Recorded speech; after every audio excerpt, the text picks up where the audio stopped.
All right. Welcome to the show, everybody. Welcome, welcome, welcome.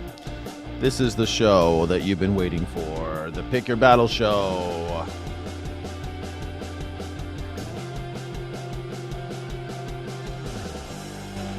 All right. Welcome to the show, everybody. My name is Skyjack Morgan. I'm an independent news and culture commentator, free speech and critical thinking advocate. Thank you so much for being alive and in the chat today. Thank you all for being here. I appreciate you. Yes. We are doing the Pick Your Battle Show. You can call in by going to morningsky.live/pickyourbattles. morningsky.live/pickyourbattles. I guess I should put that in the chat, but it's pretty easy to put out there. Let me see if I can put that into the chat stream right now. I got everybody wanted to have vertical and everybody wanted vertical and horizontal, so now we're doing vertical and horizontal. Here is https://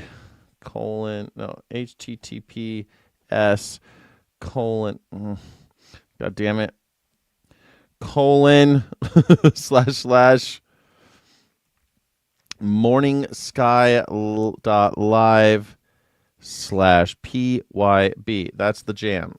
Do you want to do it? Do you want to do morningsky.live/pyb? Hopefully that works. Yeah, it looks like we are live and in effect. Cool, I'm going to pin that. Go ahead and pin it. I'm going to pin that message so you can join me. If you want to be on the show, you can join me and do that. It's pretty fun. You can come over here and talk to me something on the menu, but if you don't like what's on the menu, you can always BYOB, bring your own battles. Slap that like, viewers. Thanks, that Opal guy. Thanks for being here. Make sure you hit that like button. http://morningsky.live/pyb to join the show. You could join the show and enter your chance to win. There's nothing to win. We're having a dialectic here. We're just having some dialectics. Isn't it cool to have a dialectic every once in a while? Does everything have to be a debate show all the time? Do we have to debate all the time, everything? Oh, hey, what's up, Lewis Reed? Thank you for being here. If you're watching on vertical, I know that vertical, the one thing I hate about doing vertical and horizontal at the same time is that I can't tell who can see what. So you end up having this situation where I don't know who could see whose conversation. You know what I'm saying? My name is Lewis. Hey, Lewis. Hi, Lewis. You want to come on the show and talk about one of these things? Reality TV is fascism. Okay, I'm going to go over the menu. Today, the chef's specials are reality TV equals fascism entertainment. Fascist entertainment, the genre didn't reflect American culture. It built it. Humiliation is spectacle, loyalty test, the elimination of the weak. We practiced authoritarianism on primetime TV for 25 years, and what did we get out of it? We got Donald Trump. That's what we got. We got Donald Trump. Thanks. It's so great. Yes, you want to come on the show, Lewis Reed? Come on the show. Go to morningsky.live/pyb. Have you ever thought of doing Elon Musk impersonation? I do an Elon Musk impersonation. You want to hear it?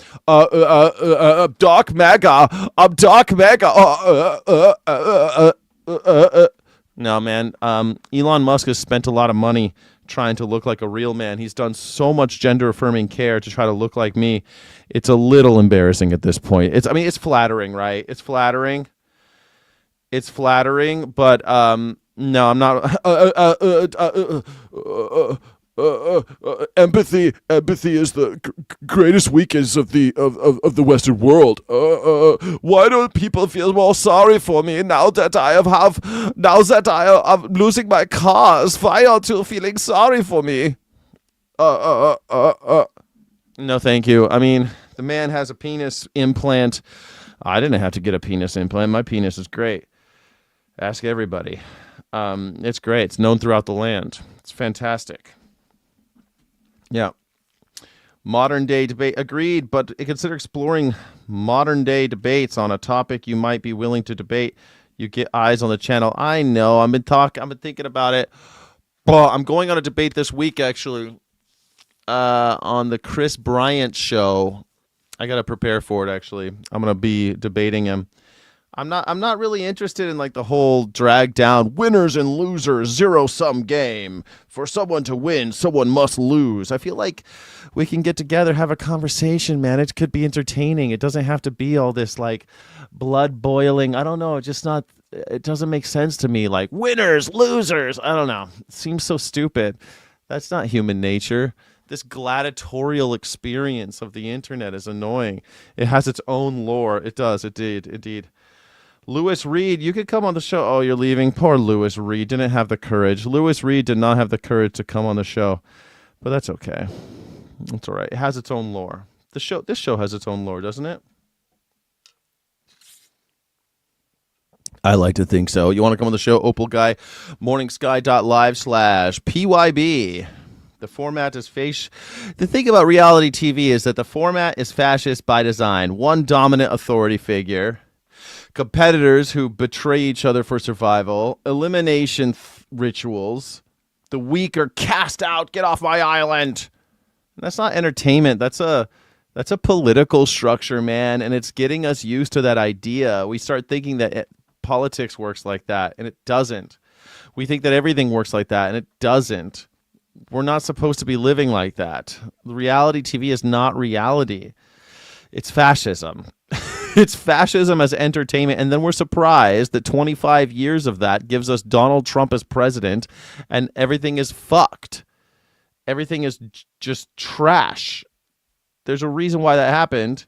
And it's because we got used to fascism. We started treating fascism like it's entertainment. Then we treat politics like it's entertainment. We treat it like it's some kind of sporting event. Like if you're wearing the jersey, look at how people treat Democrats and Republicans. They're cults. Yo, you got the t-shirt, you got the jersey, that must mean you're a Democrat, you're a Republican. That's ludicrous. You're not a Democrat or Republican based on the jersey you wear. Unless you're on the payroll, you're not one of them. You're not a Democrat unless you're getting paid. Does Barack Obama know your name?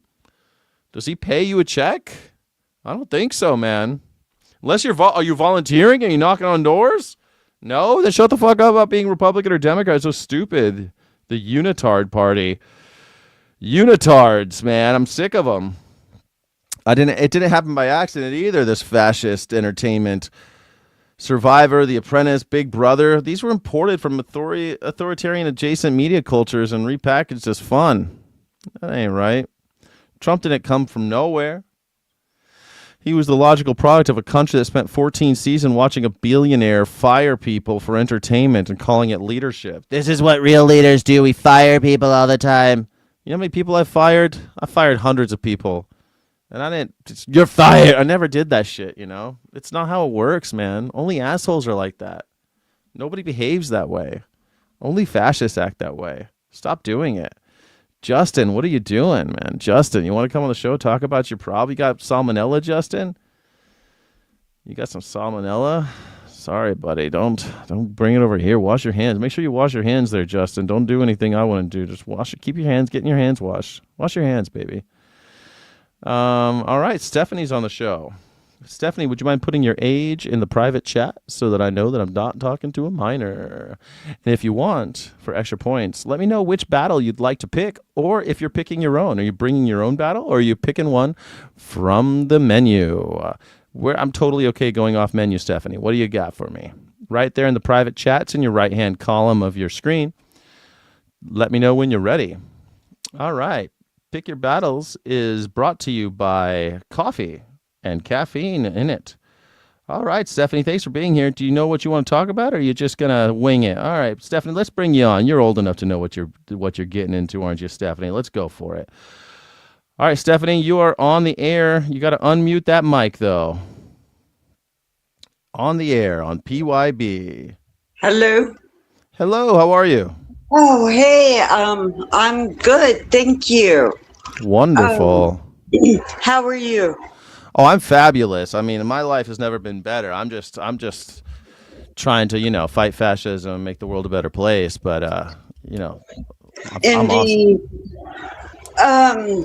Yeah, hey, I just was scrolling and you popped up on my feed, and Nice. It's working.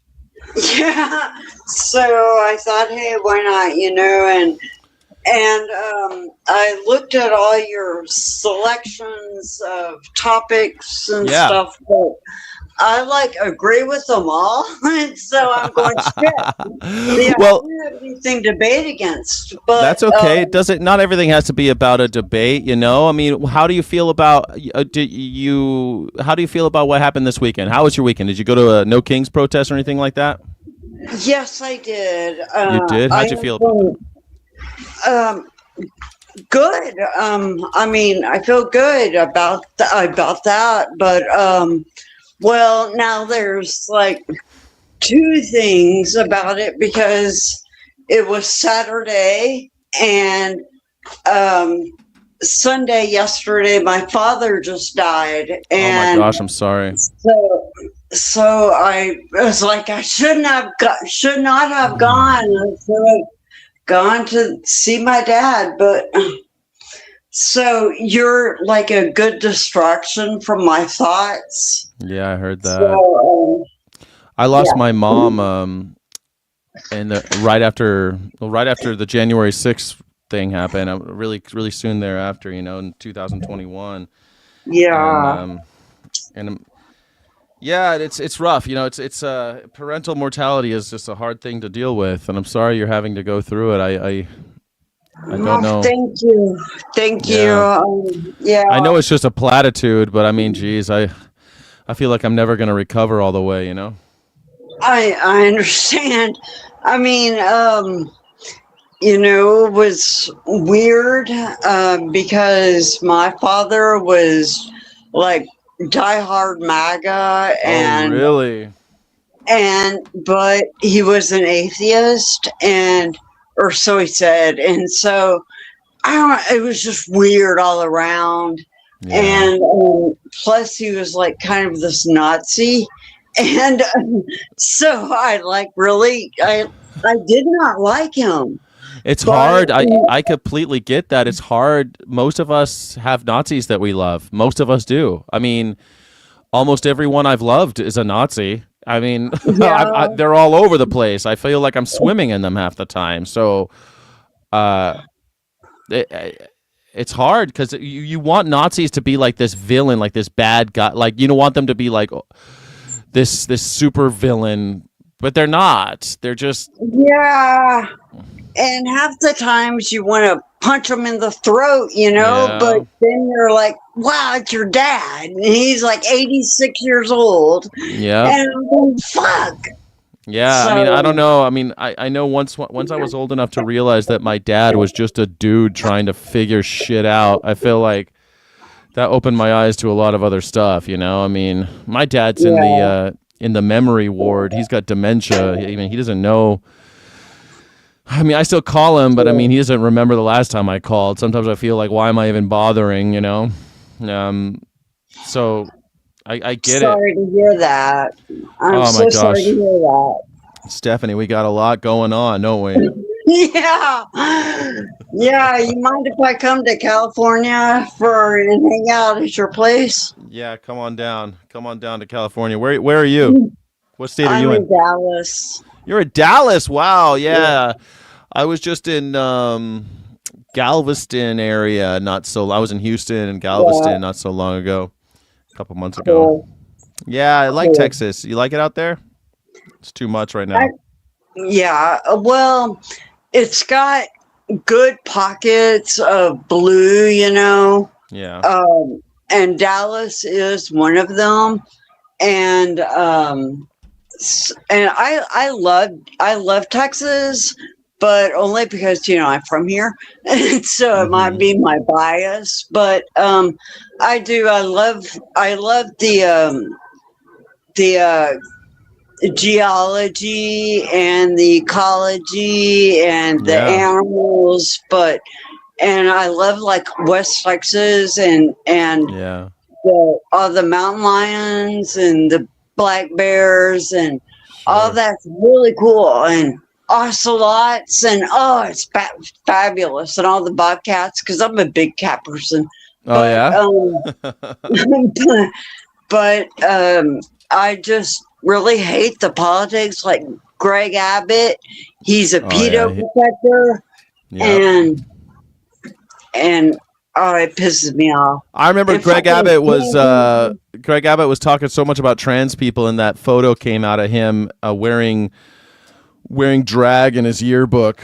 It's just like, are you serious? Yeah. And it's like, bro, this guy, well, I'm not trans, I just wore drag back in the 70s or whenever he was in school. And it's like, oh, that's hilarious. Yeah, it's just, like, these guys are such hypocrites about everything because they don't care. Do you think they care about trans? Do you think they care about all these things? They don't. They care about power and how much of it they can have. Exactly. Exactly. Stephanie, let me ask you. I want to push. Let me see if I can't find something a little bit to argue, something a little mild, because I know you're a little raw. But let me ask you. Let me get a little something mild to argue about. No Kings, right? How many people showed up to No Kings when you were there? Between probably like 7,000. That's I a lot. think. Mm-hmm. Yeah. Well, it's not as big as the first one. The first one there was like 10,000. Oh, really? On the first one, and the second one we had a downpour, and it was like 5,000. So this one was bigger than the last one, but still wasn't as big as the first one. Yeah, I mean, rain keeps people away, and so does heat. It's hard to organize anybody, and it's just hard to keep everyone on the same page, get people to show up to anything. But I think 7,000 is still a win, and I'm always supportive of anybody who gets out there and protests, especially in today's political climate, especially when they have the courage to speak their mind and actually go out there and use their First Amendment while we still have it. But let me ask you, because the thing that always sticks in my craw a little bit about those no Kings protests is that it doesn't ever actually seem like it's no Kings. It seems like they just want somebody other than Donald Trump. And that to me doesn't seem like progress. That's just more of the same to me. It seems like we're just unitarding again. Like the Democrats and Republicans aren't that different. And it doesn't feel like we're putting the power back in the hands of the people, but in just saying we don't like Trump. And that's not something I hate Donald Trump. Don't get me wrong. The sooner he's gone, the better in any way, shape, or form. But like, I don't think that just getting rid of Donald Trump's going to solve much. Yeah, true. I mean, just impeaching him would bring in J.D. Vance and all of his other little underlings. It's not going to solve shit. But or somebody on the other side, even someone who's on a Democrat, they're the same party. They're not the opposition. Right, but they are right now. They're the best we got. The best we got, I guess. I can't argue with that, but it's hard to get jazzed about they're the best we got. You know what I mean? It's hard for me to get like really. I agree totally. Mm-hmm. But right now, I think even though I want to get away from this, all of this, I want participatory democracy or anarchism, but I know that's like a pipe dream. That right now, in the climate that we're in right now, political and physical climate, that is all we have right now, and it would take so much more time to fix our system. Yeah, okay, but what are the demands, right? If I'm going to protest something, I want to have demands. Like, to me, the demands are quite simple. Let me be a modest demands. I'm not talking about overhauling the government, even though that's what I want. But a proportional Senate, an elimination of the Electoral College, a term limits on Supreme Court justices and all of Congress. These are, I think, are just three things. You know what I mean? And if I could get two out of three, I feel like we could put more power in the hand. Oh, number 4 would be overturning Citizens United. Citizens United. I was about to say that. Yeah, I mean, that's 4 things that I think would solve so many of our problems, Stephanie. But instead, we're out there farting in the wind and saying we don't like Donald Trump, and that's not a rallying cry And it is shocking to me that so many people hate him, that we had 8 point something million people in the streets on Saturday. Great. Awesome. I love it. I'm all for protest. Don't get me wrong. But my God, if we're going to all get out there, we're going to put on our shit, we get the charge our megaphones and get our make all these signs and, make all this noise and I'm going to get all dressed up for nothing. I feel like I'm getting dressed up for nothing. I didn't even go to the last one, to be honest. Oh yeah. Well, I see massive protests like that. Like No Kings. I see it as like a pseudo intellectual thing where you can, for the day, you can relax somewhat because you're around a shitload of like-minded people. And you do not have to constantly, be on the lookout or for bullies or whatever you want to call them. Yes. People are going to fight Nazis. you. Yeah.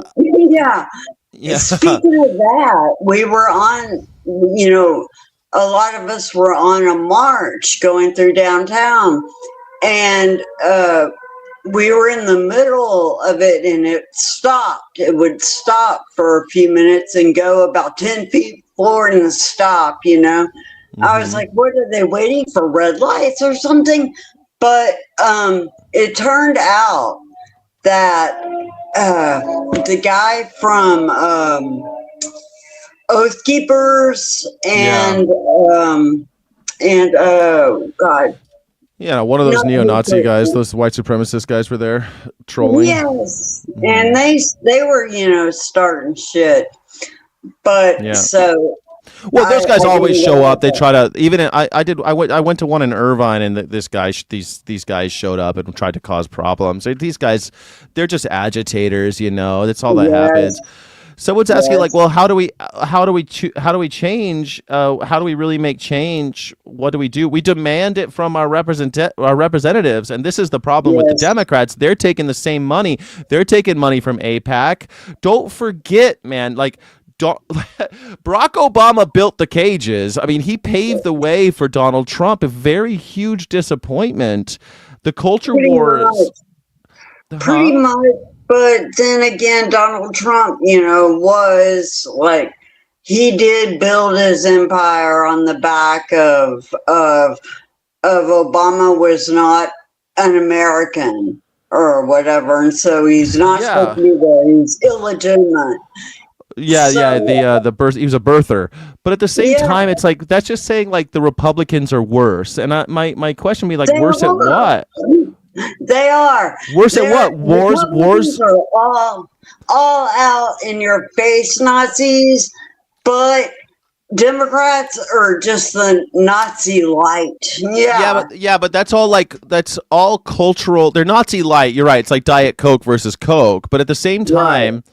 Like, I'm with you, but like saying the Republicans are worse to me is like, at what? Wars are bipartisan. The surveillance state, bipartisan. Barack Obama backed it up. So did Joe Biden. The bailouts, bipartisan. Barack Obama and Joe Biden both bailed out massive corporations. Like, worse is just a spectrum, and it's not an excuse for a failed system. We have a failed system in America, and No Kings doesn't even like take on airs to pretend like it's going to change it. It's just, I don't like Donald Trump. He's bad. And it's like, well, Barack Obama was a huge disappointment. Like, I thought you're old enough to know.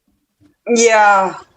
Well, the working class and the people, quote unquote, the people need to pressure more than just a massive rally every 6 months.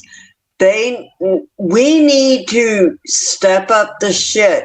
I mean, be willing to get ourselves arrested. Be willing doing civil disobedience. But Stephanie, if you want me to get arrested, I want a cause. At least, like, I've been arrested. I've been arrested for protesting for animal rights because we killed because we're enslaving and murdering animals at 50,000 every second of every day, 24/7, 365. That to me is like, hey, everybody, can we stop enslaving animals? That'll make a huge difference.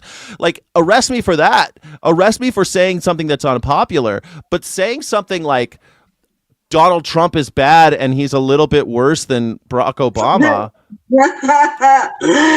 like.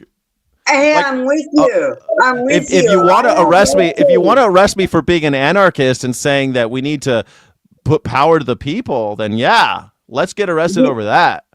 Yes, I'm with you. I've been arrested for NALA, which they were having at the Anatole, a big conference of NALA, which is North American Wholesale Lumber Association, when they were cutting down old growth forests in the Northwest, and I got arrested for that. Of course, I had the charges dropped, but that's a long story. Yeah, I never got convicted. I just get arrested. They arrest you because there's no such thing as freedom of speech. It's all bullshit. They arrest you and they don't charge you. They're like, oh, well, you have freedom of speech. We didn't charge you with anything. Yeah, but you still put me in handcuffs. You still took me out. You still shut me up. Like, they arrested Martin Luther King Jr. 30 times, and at least he was talking about something that was, we need equality for the races. We need to free people from the shackles of poverty. And I don't think No Kings is saying any of that. Is No Kings talking about freeing people from the shackles of poverty, taking down the? How about take? Oh my God! I went to one of these protests because they do them every week, and I just wore a sign that had a guillotine, and I said "No country for despots," and people are like, that's too much. What do you mean it's too much? People are being put into concentration camps. Oh Jesus, the United States is we've got two different things going on. We've got the middle class, I call them neo hippies, the people that are, everything's okay, the make 400,000 a year. And liberals you're talking about. They're the people standing in the way of people like me. Yes, and we have two different, completely dichotomy like things in the United States. And until those other people, quote unquote, until they start feeling the pain and seeing what you and I see, then it's people are comfortable. This is what's so bad about it. It's like, maybe it's because I come from workers' rights and animal rights work, and I've seen how poor people, how horrible they're treated. I've seen how poorly and horribly animals are treated, and I'm like, capitalism ain't fucking working. I've been all over the world. I've seen how capitalism works and how it's impoverishing some and enriching others. And people who are in the middle, making like between 100 and 400,000 a year, they're like, oh well, it's working out for me. No, it isn't. Someone's enslaved for you. You're not okay with it. You just don't, because there's someplace else, you don't see it. There's blood on your hands. And these people are like, well, let's hear out the Nazis one more time. Let's hear them out, because after all opinions are valid. It's insane. Preach it, brother. Preach it. Like, I can't, I'm in a sticky situation because I want to promote and applaud people who go out and protest, because God damn it, that's your fucking right in this country still, and they are always trying to take it away from us constantly. So go out and use it. But at the same time, if you're afraid to actually say something, and you're just there for like the vibes or something, it's not enough for me. Right? Yeah, I completely understand. I was, this summer, I was involved in a Tesla takedown, and every Friday I would have a protest like in front of Tesla down here. Yeah, yeah. And, you know, usually it was just me, my husband, and a friend of ours, who is another 86-year-old veteran man. You know, so it's us three out there, but every single Friday we would do it, you know? And, I mean, a couple of times there were, you know, a lot of people came, but other than that, oh, it's too hot. That's the thing. It's too loud. Like when I went to a couple of those Tesla takedown things, I brought my megaphone and I started saying things like Elon Musk has blood on his hands, and people are like, oh, that's too much. It's too loud. I can't. Oh, I just can't. And it's like, what the fuck are you? Then why are we even here? Like, yes. Somebody in the chat, Parallelish, channel member, a Sky City Rebel, a channel member says, W Stephanie, you're not alone in Texas. Yay! Yay! Oh man, the stars at night, they burn so bright, don't they?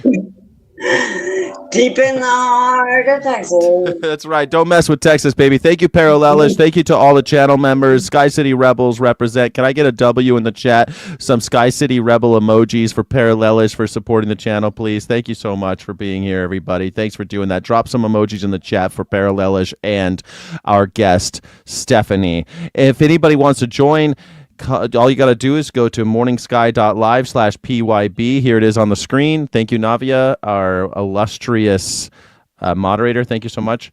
We're talking about we have a menu of items we could talk about, but you could also BYOB, bring your own battle, and we'll talk. Thank you so much for being here, everybody. I mean, that's the thing. Like, I don't want to be shitty to people that are out there. I want people to have thicker skin and start getting loud. Bring some earphones so that you don't hurt your ears if you can't stand the ringing and the screaming, and let's make some noise. Like I feel like we're not doing that. I feel like it needs to get louder before it gets softer. Yeah. Right.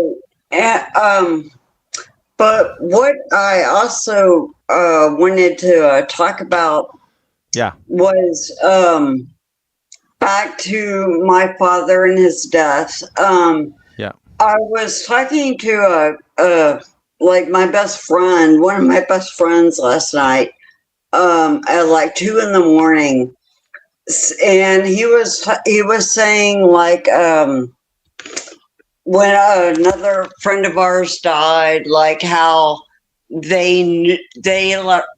somehow they knew they were gonna die like soon, and so they would like say bye to people. And I thought about that, and I was like, well, yeah, I can see that, because my dad, like, he said to one of his friends the other day that he didn't think he had that much longer. He was gonna leave. And well, he was 86, you said, right? I mean, that's getting up there. True. And I was like, yeah, that's cool. I hope something like that happens to me, so I can get naked, go out into the forest, and let mountain lions eat me. That's how I want to die. That's how you want to die, in the forest, naked, get eaten by large cats. All right, all right. That's one. I like getting pussy a different way there, Stephanie. But, so just joke. I had to. I'm sorry. It was right there. It's vulgar. I'm sorry. No. Yeah. You know, that's one way to go, I guess, to know it's coming. My grandmother, she painted her toenails, poured herself a big glass of wine, and then took a bunch of pills and went. Oh, wow. Yeah. It was a little surprising, but I mean, it was, but she was 75. Oh. And, people died younger back then, you know, I mean, people. Yeah. I mean, I don't know how long I got, but I mean, my dad's 75. He's got dementia. And it's like, man, I would gladly. I hope I have enough brains to know if something like that bad like that to me happens, and I can say goodbye, just like you're talking. Maybe a cat situation. Maybe that's a good way. Death by pussycat. So I was also thinking, I'm an atheist as well, and I don't believe in a soul, or anything like that. I think like when we die, we just cease to exist.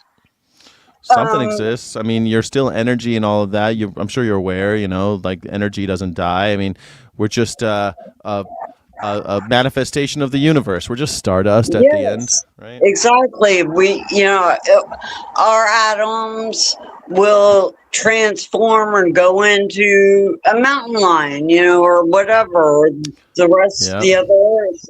But I was wondering, like, what do you think of death?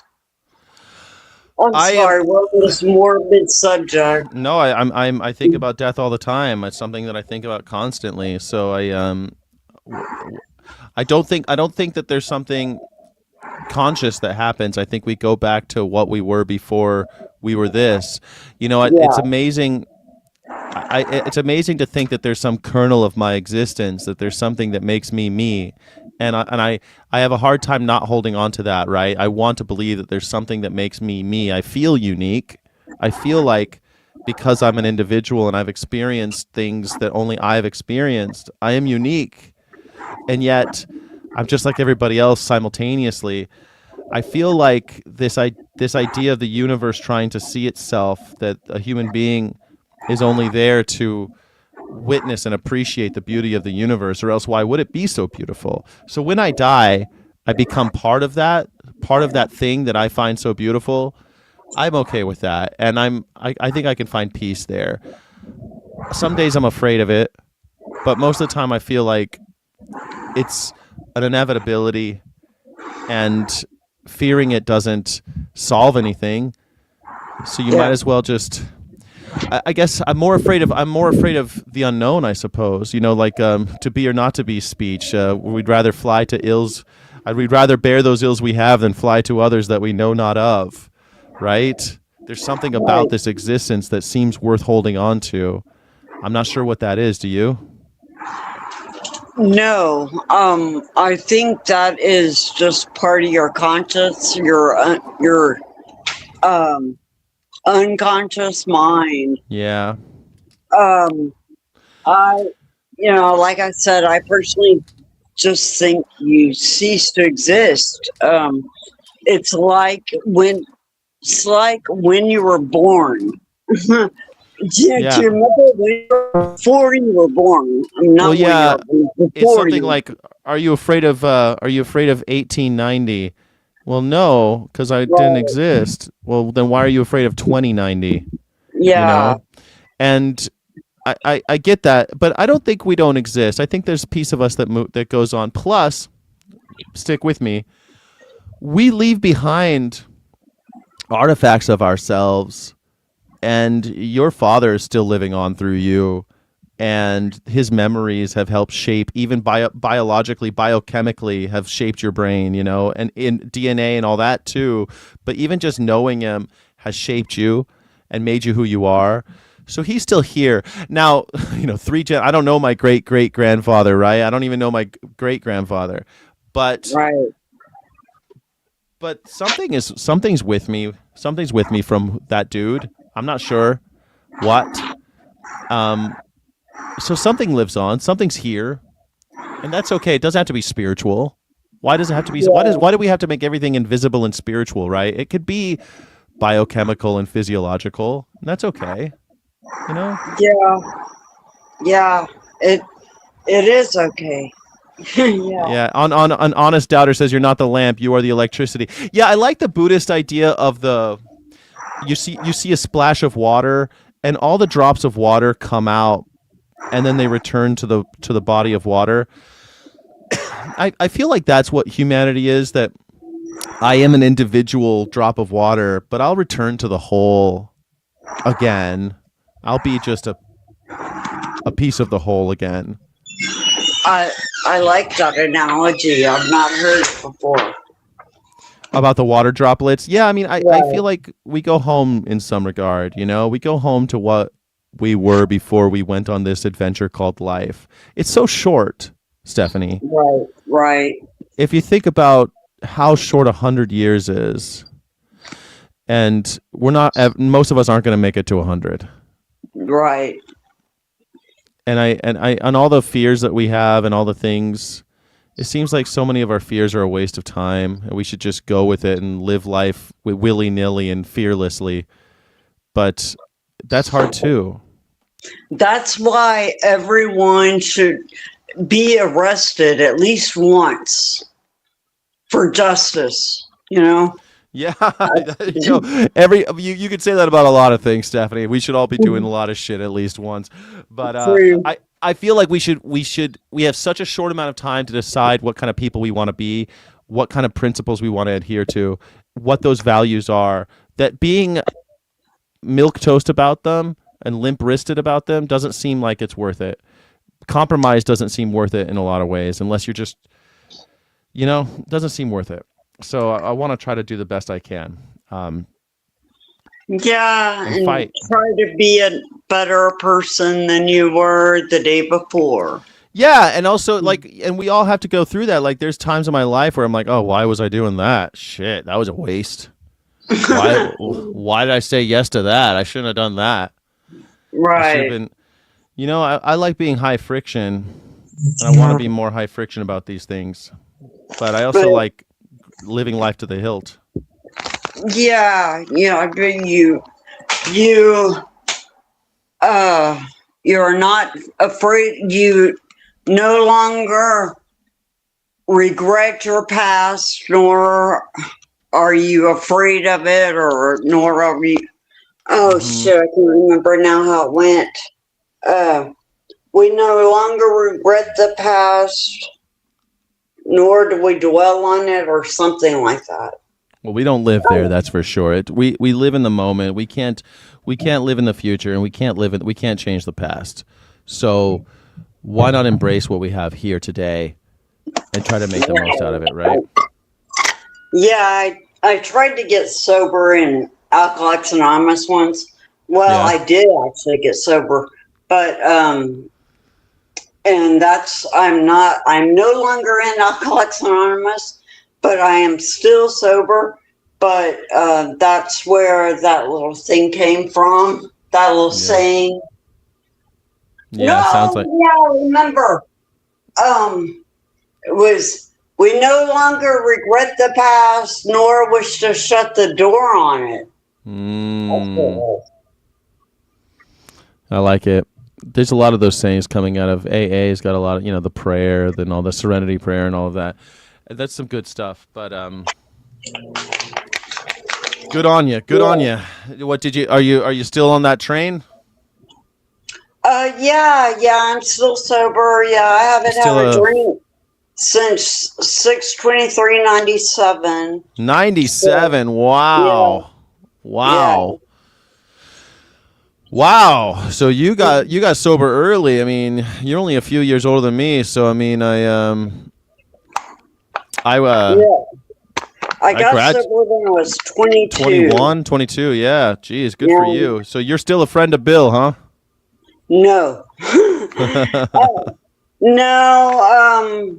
Well, I mean, he just.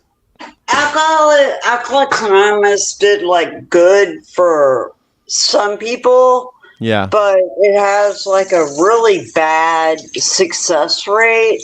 Oh, really? And it was way too heavy on religion, and I couldn't handle it. Yeah. And so I just stopped going, and I found what I needed through activism and community. And that's so important. And so you've been sober 30 years. Wow. Yeah. So. Good Lord. Good Lord. Good for you. I don't know. I just try to take it easy, especially these days. I just try to keep it on the DL, to keep it on the low end of the spectrum. I don't drink like I used to. When I was getting divorced, I thought I thought I wasn't going to make it through, man. Oh my God, I was drinking so much, Jesus. But now I feel like I'm making it, I feel like I'm going to make it through. Good. I really appreciate it. I'm sorry that you're going through this this time of woe. I really appreciate you calling in and hanging out with me. And feel free to call back, and please keep that. I change the menu every week, but also if you ever got something else, I'm always willing to take BYOB. Bring your own battles, bring your own whatever you want to talk about. Yeah, cool. All Well, right. thank you for allowing me to share. I'm sorry I took up so much of your time. Not but at all. Are you kidding me? I was glad to have the company on the live stream. You're amazing. Everyone in the chat's been saying so, and I really enjoyed having this conversation with you. And it reminds me about you've got to carpe diem because life is short, and we've got to try to make the most of it, right, Stephanie? We got to try to make the most of it. Exactly. And take care and keep on trucking and all that good shit. Yes, yeah. Keep on rocking in a free world, Stephanie. Goodbye now. Talk to you soon. Thank you. All right, Stephanie, awesome. So glad that she stopped in during this. Thank you so much. Navia says, yes, she's amazing. She is. Yes, thank you. NA saved many people. I loves lives. Yes, NA has saved a lot of people. That's true. It's interesting, that different people have different opinions about those programs, and I say whatever works, whatever keeps you alive, whatever keeps you going, man. It's important because, like I was saying, life is too short. Life is too short to let it be eaten up by something horrible. Again, my name is Skyjack Morgan. I'm an independent news and culture commentator, free speech and critical thinking advocate. You're more than welcome to join the show at morningsky.live/PYB. That's morningsky.live/PYB. DS King of Kings says, thank you for sharing your story, ma'am. Yeah, thanks, Stephanie. That was awesome. If anybody wants to come on the show, keep on trucking. Yes, keep on trucking. You're up, liberal. Oh, yeah, come on up. If you want to come up and chat with me, please do. You can pick from the menu, or we can talk about whatever's on your mind. I'm not so picky like some of these other YouTubers. They're like hanging up on you if you agree or something. Look at that. She said she agreed with most of the things. We still found some things to kind of argue about and some things to love each other about. It's all about that, Let's go. Why aren't you seeing chatters? It's because you are on horizontal. Somebody was asking me to please do a horizontal stream, so now I'm doing horizontal and vertical. I feel like the views go down when I do this, but someone asked me to do horizontal and vertical, so here I am. I'm streaming to 2 streams right now, horizontal and vertical on YouTube, and I don't like it. I like doing vertical, and then we do horizontal for the landscape for the exclusive, for the members only area. I like that. I don't like this. I don't know. It's just me on the screen. You don't need all this, right? So, but whatever. People have their preferences, and I try to accommodate, right? So I try to serve the community. And if you like this community, please consider becoming a channel member, Sky City Rebel. YouTube is a great software. Yeah, right. Yeah, exactly. But if you don't like this, DS King of Kings, I'm also going vertical. You can do that. Agreed, says Parallelist. What are you agreeing about? That you don't need this whole, you like the vertical better? I like vertical. I feel like you get more action. I think more people, more drive-by traffic, that type of stuff. People driving by going, non-vegan equals ableist. What's that all about? Yeah. I like one or the other. You don't like both. I see what you're saying. Yeah. Yeah. I think it's an odd nitpick, in my opinion. You like vertical. Well, come on over to the vertical chat. You'll see all the chatters. Come on over. Come on over and check out the vertical chat. You're all right. We're going to be on for for a little while longer. It looks like liberal anal hater is a coward, doesn't want to join the stream, which sucks. But hey, There we go. DS King of Kings hopped on over. Come on over. Send King of Kings on over. Yeah. But it looks like some big talk, but no one wants the writing on bottom contrasts the chat. The writing on the bottom contrasts the chat. I wish I knew exactly what that meant. I would try to fix it, but don't know what you mean right now. I'm looking at a horizontal screen, and I'll change it for next time. It looks like I don't like going horizontal for the live streams unless it's members only. So I think in the future, that's what I'll do. We talked about it on the Morning Sky stream, and now we're doing it this way. morningsky.live/PYB is the way to get into the chat. It's, to join anything or leave any, there's no... It's just a StreamYard link. You don't have to get all worried about it. No one's stealing your information or anything weird like that. morningsky.live/PYB if you want to come on and engage in a Hegelian dialectic. I know I'm intimidating, but don't worry. I'll go easy on you. Non-vegan equals ableist. Oh my gosh. We talked about that one earlier, but it seems to have been a popular idea. The marginal cases argument. Non-vegan equals ableist. The same logic that protects disabled humans from exploitation, bodily autonomy, cognitive difference, doesn't justify domination. It applies to animals. If you believe one, you already believe the other. You just haven't followed it all the way. Let logical conclusions. Follow it down the rabbit hole. Do it. It ain't so hard. Bodily autonomy is the disability right movement's central demand. The right to not have your body used without consent. Animals' bodies are used without consent on an industrial scale. That's the definition of a bodily autonomy violation. Are you someone who violates the bodily autonomy of somebody else? That ain't right. Ooh, what's your opinion on zoos? That's a complicated one. I've got lots of opinions about zoos. Frankie Berry, you want to come on the show and talk about it? morningsky.live/PYB. I don't think it's right to breed animals into existence, rape them, artificially inseminate them, do all those things to them, or even lock them up so that they encounter each other so that you could sell their babies. And a lot of zoos are engaged in exactly that. Is that what you mean by zoo? What kind of zoo are you talking about? Seems like the word zoo means a lot of different things to a lot of different people. But buying and selling animals is just slavery, Frankie Berry, and I'm against slavery. How do you feel about it? An honest doubter says also against pet ownership. I mean, some people think that pets are just refugees. I'm against I'm against animal ownership. I'm against it.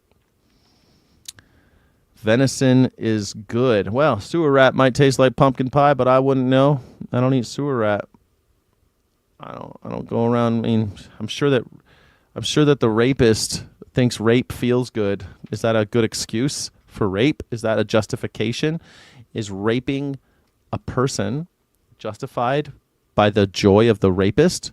If joy is derived by the rapist, does that justify rape? Ugh, I don't think so. David Bork. You're on a slippery slope there, buddy boy. I don't know if I don't think venison is good as a good argument. You justify anything by your enjoyment of a horrible thing. I enjoy punching babies in the face. Does that make it okay? Animal rescues are great, but the zoo, I'm so conflicted. I hate how they are treated.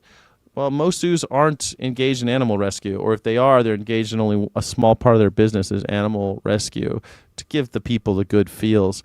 Most zoos are buying and selling and breeding animals, and there's a whole trade system where they move animals around, and it's just another slave trade, so they can sell tickets to families, and they organize as nonprofits so they don't have to pay taxes and all of that good stuff. It's a pretty dirty business at the end of the day, but not all zoos are created equal. What do you do when you shut down a really bad zoo? Let's say you go to the middle of Virginia and you find that zoo that had all those animals that was treating them really badly off the side of the road. And you shut that guy down. You take all that guy's animals. What are you going to do with all those animals? You can't send them back to Africa. You can't set them free. So what do? You got to find a zoo. You got to find a zoo who's going to take them. You hope to move them into a better zoo, some kind of sanctuary, hopefully. You try to find a sanctuary, but sanctuaries don't have any money. So what do? It'd be nice, I think, if zoos all operated on a sanctuary model where it's against the law to breed or sell animals. That would be great to me. We'd be in a hugely different world. We'd be in a totally different world if we just said, okay, no more breeding animals. No more breeding animals. Easy peasy, lemon squeezy. Yes. Dudes over here saying my cats are better off without you. No one said that dumb shit. You come on the show and talk to me about it if you want, though. Rescues are obviously excluded from my no pets critique. There you go. You see, there's always nuance to everything, isn't there? There's always a little gray area, isn't there? I'm on the fence about animal ownership as well. I have animal companions. They're not my pets. My cat literally saved my life and then had a baby before I could get her fixed, so that's how I got them. See what I mean? Everything's a little weird when it comes to animals and humans. Again, I feel like if we just said buying and selling animals is against the law, then we'd be going there. We'd be doing great. We'd be doing great. It'd be huge. Sorry, I timed them out for 10 seconds for being stupid. That's all right, Navia. I mean, shit. 10 seconds ain't so bad. 10 seconds ain't so bad to get timed out, is it? The sanctuary's care, like the wolf sanctuary, is more all-natural habitat versus keeping lions in a tiny cage. Yeah, I'm with you on that. But, I mean, how big is the cage before it's freedom? To me, it's like you try to make... Sometimes you end up with animals. It just happens. And then you're stuck. And you're just trying to do the best you can. That happens a lot. Because there's so much... We're living in a world where animal exploitation is the norm. So of course you're going to have situations where you're just like stuck with this. This is what we got. What do you do? What are you going to do? So you do the best you can. Are you doing the best you can? Are you doing the best you can? That's what I want to know. Animals don't equal objects. Theirs for them. Vegan anthem. There you go. The vegan anthem knows what I'm talking about. You pick it up what I'm putting down. You know what I'm saying. You got me. Condolences, Frankie. Don't forget the best part of those gone are still alive and present. Thus, the active present, the essence. Nice. Nice. Well, Frankie Barry, you'd be happy to come on, talk to me. If you'd like to chat, you could chat with me. I love chatting. My name is Skyjack Morgan. I'm an independent news and culture commentator, free speech and critical thinking advocate. I'd love to have a conversation with you if you'd like to join at morningsky.live/PYB. We've got a few menu items, but if you don't like one of the menu items, feel free to come on a different item. You come up with a different thing that you wanted to talk about. We touched on this idea that USA and the one-party system, like, vote blue no matter who. Like, that's not politics. Vote blue no matter who is not politics. That's just brand loyalty. And aren't you tired of brand loyalty? Aren't you tired of just doing what the brand tells you to do? The brand's been selling you the same product since 1992, man. The brand has been selling you the same shit since Reagan left office. It's been the same. Aren't you sick of it? Aren't you sick of it? The unitard party just keeps us in the same chains we've always been in. Like, even on these social issues, the social issues, like, those differences are real for the people affected, but the social issues are also the cheapest possible battlefield for a donor. That's what they do. That's the only reason they do the social issues is because it's cheap for the donors. The donor class controls both parties on the economic policies. It's cheap to get you all riled up and pissed off about social issues. It's cheap for them. And that's why they do it. That's why everyone's always talking about the social issues. Trans people and the athletes, no one gives. It's so cheap for them to keep you upset about trans athletes. Or Steve earlier, somebody called in really riled up about trans women in prisons. It's like, dude, you know how cheap it is for them to get you all up in arms about that shit? I feel comfortable in knowing I didn't vote for a pedophile. I mean, hey, that's cold comfort, right, Kevin Kevs? That's something. You didn't vote for a pedophile. You lucked out. You lucked out there. But you did vote to, I don't know who you voted for. But if you voted for Kamala Harris, you still voted for someone who ruined thousands of people's lives by enforcing bullshit laws like minor marijuana charges, possession charges. Oh, I was just following orders. I was the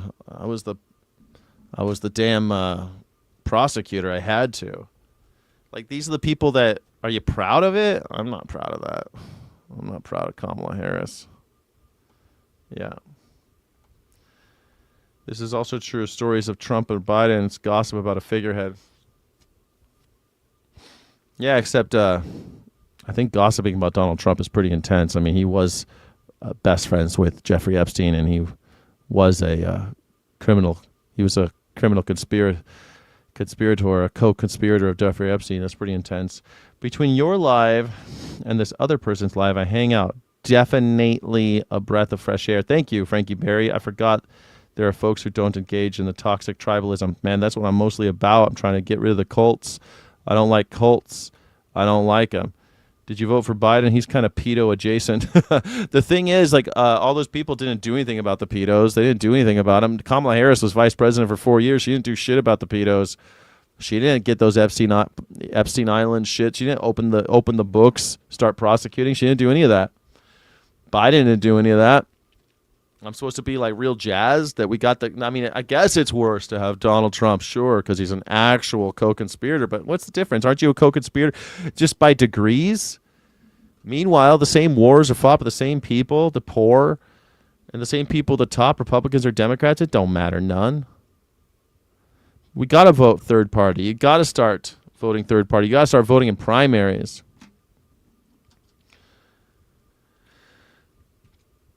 Third parties can't win because both parties wrote the ballot access laws. Isn't that funny? They're the ones that write the laws. They're doing it right now. They're trying to rewrite the laws right now about the Save America Act.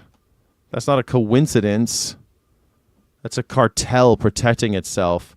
The Republicans and Democrats are a cartel. They're protecting themselves. They need to send MAGA and Trump's kid to Iran. Barron, 6'9", yeah, put him in there. Put him on. Send him to Iran. 300 American soldiers have been wounded. 13 have been killed. That's the same number that died in Abbey Gate. Abbey Gate. We got billions of dollars dropping in the desert for nothing. Nothing will happen. Nothing good will come of this. We'll be doing it again, and we'll be doing it again in another 20 years. I don't like anyone who arrests our freaks and kinks. Barron and Eric. Is Eric young enough to go? How old is Barron? How old is Eric Trump? How old is Eric Trump? Oh, yeah, he's 42. He's just there. 42. Send him. Send him. He's 42. Send him in. Biden's kid died in the service. No one should be sent to Iran. Hot take. No one. Parallel. I'm with you. But if Donald Trump's going to send anybody, it should be his own kids. That's all. I think nobody should be sent. I'm with you on that. Nobody. But here we are. The real John Zook. I've been going to bed at 5 to 6 a.m. It's nice to catch a stream. Real John Zook, why you go to bed so late, honey ball? Why you go to bed so late? Sweetie pie, why are you doing that? Don't go to bed 6 or 7, 5 or 6 a.m. What are you? You working in Las Vegas? That's what I got off. I used to go to work 6 p.m. to 4 a.m. I went to bed at like 6 a.m. It's a crazy life. Another day of this guy saying nothing but blah, blah, blah. Sweet Havoc. I got a whole menu of things we could talk about, Sweet Havoc. Cry Havoc. Cry more, Havoc. Do it. Richard S. Nice to know your previous life was a fly on Epstein's Island. Judge, not lest ye be judge. Who's Richard S.? What are you saying, though? I mean, a fly. You don't have to be a fly to, like, read the documents. There's millions of items of evidence that an overwhelming mountain of evidence says that Donald Trump was a co-conspirator of Jeffrey Epstein. Overwhelming mountain of evidence. Call on in, Sweet Havoc. Yeah, make our day. Call in. You can go to morningsky.live/PYB. Call on in. Tell me why you are the way you are and what you want to talk about. Or you can pick something from the menu. We got some great menu items. MAGA can't read. I mean, MAGA hates kids. Is that why they hate kids? Because kids can read? I was wondering why MAGA hates kids. I got a theory about why MAGA hates kids, but oh, you're at work now. Yeah, that's what they always say. They're at work. Yeah. Good evening. Just popping in for a bit. Hope you have an awesome stream. Thank you, Alyssa Taylor. That's such a nice thing to say. What a nice person you are, Alyssa Taylor. Alyssa Taylor, all I see is blonde. I can't really see what you look like. Alyssa Taylor, thanks for being here. I appreciate you. Let's hear it, Sky. You want to hear why I think that MAGA hates kids? All right. I think MAGA hates kids because all oligarchs are obsessed with return on investment, and children are a bad return on investment until 18 years down the line. Some of them aren't going to make it. Some of them aren't going to have any kind of return. They're going to be a drain on the system or whatever, a drain on your pocket. So they want to return on their investment as soon as possible. So the boys become cannon fodder, and the girls become, well, used in other ways. And so are the boys too, right? They just buy and sell the boys and girls and try to make money off of them. You want to tell me that Donald Trump, when he heard that school full of kids died in Iran, that whole school, 161 little girls died, Donald Trump was doing the math and thinking how much money he could have gotten for each one of those little girls. That's the type of people they are. That's how they think about people. They think about them in reifying terms. They think about them as items on a spreadsheet. MAGA hates kids because it takes so long to make your money back. And so they need to figure out new ways to do it. Just like you could be 13 years old now and work at a slaughterhouse or in any agricultural operation in places like Arkansas in America. There's loopholes about child labor laws. Now, of course, most of those people are going to be immigrants or first generation, and no one's there to protect them. Children are exploited by oligarchs. The rich have always done this. And the thing with the Epstein files is just that it's so much more obvious, but we've always known, like you've always known, right, that since feudalism, kings and queens and lords and vassals, all those assholes, they were buying and selling children. We've heard the tales of Madame Bovary and the people bathing in baby blood because they thought it made them stay young and shit. We've heard all those stories. They turn them into folk tales, but they're real. That's how they see us. We're just items on a spreadsheet. And if they can't make their money off of us, that's how they look at us. And with AI, they're going to need even fewer of us. They don't care about us. Do you think they care if you live or die? Shit, they care so little if you live or die. The second you become a negative on their balance sheet, they'll kill you. They'll put you to death. People are a commodity. That's why they call them human resources. That's why they call it human resources. Yeah, he said they want to bomb their little hearts out too, Frankie Barry. He said, we'll just bomb our little hearts out. Isn't it funny when you joke about murdering people? Once I move, I'm going to fix my sleep up. Going to be within the next few months, I pray. I'm praying for you too, buddy boy. I'm praying for you too, real John Zook. I like being up when nobody else is awake. Gives time to relax by myself. I hear that. I definitely hear that. Yeah. The dogs of war. Cry havoc and let slip the dogs of war. Cry havoc. Trump is such a cancer to the world. Well, fascism is the cancer. Trump is just the host. Trump is just the host. My Elon Musk. No, Elon Musk spent a lot of money trying to look like me, a lot of gender affirming care to look like a real man. I was just born this way. I was born with this jawline, born with this set of teeth, never had a cavity. I was born with this hairline, such as it is. I got this 5 head, but I like it. At least I got hair, I got this big dick. Elon Musk had to have a penis implant. It's pretty gross, but he has so much gender affirming care. Richest man alive keeps on trying to look like me. It's pretty crazy. Yeah. I want this guy to justify stopping ICE after reading a list of pedophile murderers, drug traffickers, and human traffickers caught by ICE. They didn't catch those people. That's all propaganda. They caught people. They didn't catch human traffickers. What are you fucking saying? Over 80% had zero records, zero charges, nothing. Nothing. You believe everything they tell you? Are you serious? Like they report their numbers. You just listen to what they say on Fox News. That's not true. You're saying that all the people that they've caught, they were all pedophiles. This is so stupid.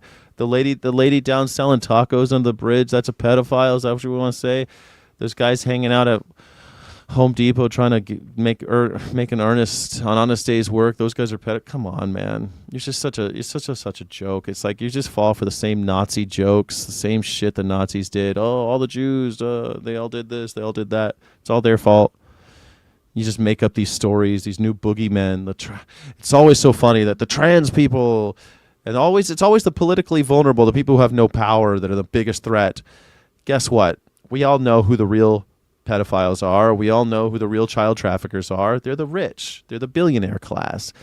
That's who they are. That's who they are. People like Elon Musk, people like Donald Trump. Those are the people. People like Peter Thiel. Those are the ones. They always have been. The lords and vassals, the billionaires who treat people like property. And you want to blame some lady trying to sell tacos to try to eat, make enough for her kids to go to school. That's the person you want to call the devil. It's wild. It's wild.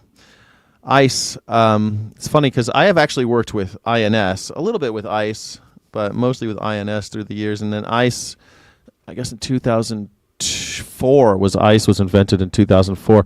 So I've dealt with ICE a lot over the years because I worked in hospitality. And they would come in. They used to come in, and they'd say, "Hey, with a clipboard, no gun, no mask." ICE would come in and say, "Hey, Jose Sanchez, looks like this Social Security number's not right." And Jose Sanchez would come out, and they'd be like, "All right, well, we're gonna have to do something about this, Jose. You're gonna have to leave, or we're going to take you out. You're going to have to provide some kind of evidence that you belong, that you're here and you've done the proper channels." And didn't require any beatings, no guns, none of that. Just clipboards. But the Epstein class, yeah, that's who's actually doing the trafficking. People like Sweet Havoc always want to have this, oh, everyone has a bias. Yeah, sure. Everyone has a bias. I was called out for having one, but this guy has his own agenda bias he's pushing. You know what my bias is? My bias is power of the people. My bias is pro-democracy. My bias is anti-authoritarianism, anti-dictatorship. And, you know, some people, they have a bias for dictatorship. They want dictatorship. They want authoritarianism. They want totalitarianism. I do not. I'm pro-freedom, pro-liberty. It's in my channel description. I'm a universal liberationist. I think that liberation is important as a value, as a principle. And anything that goes against it, I am biased against. I want freedom. I used to think that all Americans wanted freedom. It turns out that's not the case. Someone like Sweet Havoc likes to be manipulated by an authoritarian and spread lies about the working class, the poor, those who are striving to be free, those who are begging for freedom, those who are on their knees begging for freedom. You demonize those people. But those who are holding all the power, you love those guys for some reason. Those who get caught red-handed buying and selling children, they're all right in your book, aren't you? They're all right in your book. Yeah, the better class, the lazy class, the class that doesn't do anything, doesn't contribute anything. They make all the money, but they don't contribute any of the value. They have contributed none of the value, but they take all the money. Yes, disobey, resist, indeed. Yeah. Nobody wants authoritarian government. I don't know. It seems like a lot of people do. I think there's a lot of Chinese people that would disagree with you. They think authoritarianism is pretty good. A lot of them like. They think that, you know, a lot of the things like not being surveilled all the time, they think that that's a good trade. I don't think that's a good trade. I don't want to be under surveillance all the time. I don't like the government having the right to just kill me if I don't like the government. I like freedom. Some people, they'd rather the conveniences and they like the luxuries that the government can provide them as long as they don't get out of line. A lot of people like that. And I think most people, they're okay with authoritarianism. They're okay with slavery, most forms of it. I mean, at any time, I mean, if you go to the McDonald's near your house right now, where they're going to sell you dead enslaved animals in a paper box, and they've trained everyone to wrap around the building in their cars and wait dutifully for these dead animals to be, and then they'll eat it out. Like, you're going to tell me, like, you go anywhere and tell me that's not pro-authoritarian? Or how about anybody who goes to work and the boss tells you what to do for 10 hours a day and you do what he says, and if you don't like it, starvation for you. If you don't like it, stress for you. If you don't like it, I'm not going to give you a good recommendation for your next job. These are authoritarian decisions. These are dictatorships that most people are okay with. We say we want freedom and liberty, but then we go into a corporation and we say, "Thank you, sir. May I have another, please?" Stop standing for what I believe in. I don't think you. What do you believe in, sweet Havoc? What do you believe in? You come on the show and tell me what you believe in. Tell me what you believe in. Tell me what your principles are. It's always funny. People like to have such the loudest people claiming these things. They never want to make any claims about what their position is. They never want to have any principles to stand for. They don't stand for anything, so they'll fall for anything. They'll fall for everything. It really is tragic. We've taken a country of resistance and revolutionaries, and we've turned it into a country of hall monitors and simps and bootlickers and snitches. That's what this country's turned into. People like, "Policeman, he went that way." Like, what the fuck? Your job is not to make the policeman's job easier. The policeman doesn't work for you. The policeman works for that corrupt politician over there who works for that oligarch over there. That's who they work for. You're just in the way. "Please, let me help, please. I'll do my job. I'm a good citizen." No, you're not. A good citizen, a good neighbor. Be a good neighbor instead of a good citizen. That'd be cool. That'd be great. Yeah, that'd be great. There are a lot of Americans who would like authoritarian government. Yeah, absolutely. I see it every day in my chat, Lily. Every single day, someone in my chat says King Trump 2028, some of this shit. Of course, they hate America. They hate the Constitution. This is the thing. Like, the Constitution is the only thing keeping us from going full-blown fascist. And now the fucking president doesn't believe in the Constitution. Most Americans have never read it. Most Americans have never read the Constitution. They don't even know what their rights are. They're so willing to give them away because they think those are only going to be taken from other people. This whole Save America Act, they think it's only going to affect other people. It's going to affect all of us. And we're all fucked. Yeah. I will point you out. Of course you would, because you're a snitch and a hall monitor. Snitches and hall monitors, man. Bootlickers. They abound. I thought that this country was a revolutionary country. I thought we got rid of the kings and queens. But no, those aren't Americans, says the Anacle. Oh, man, I wish you were right.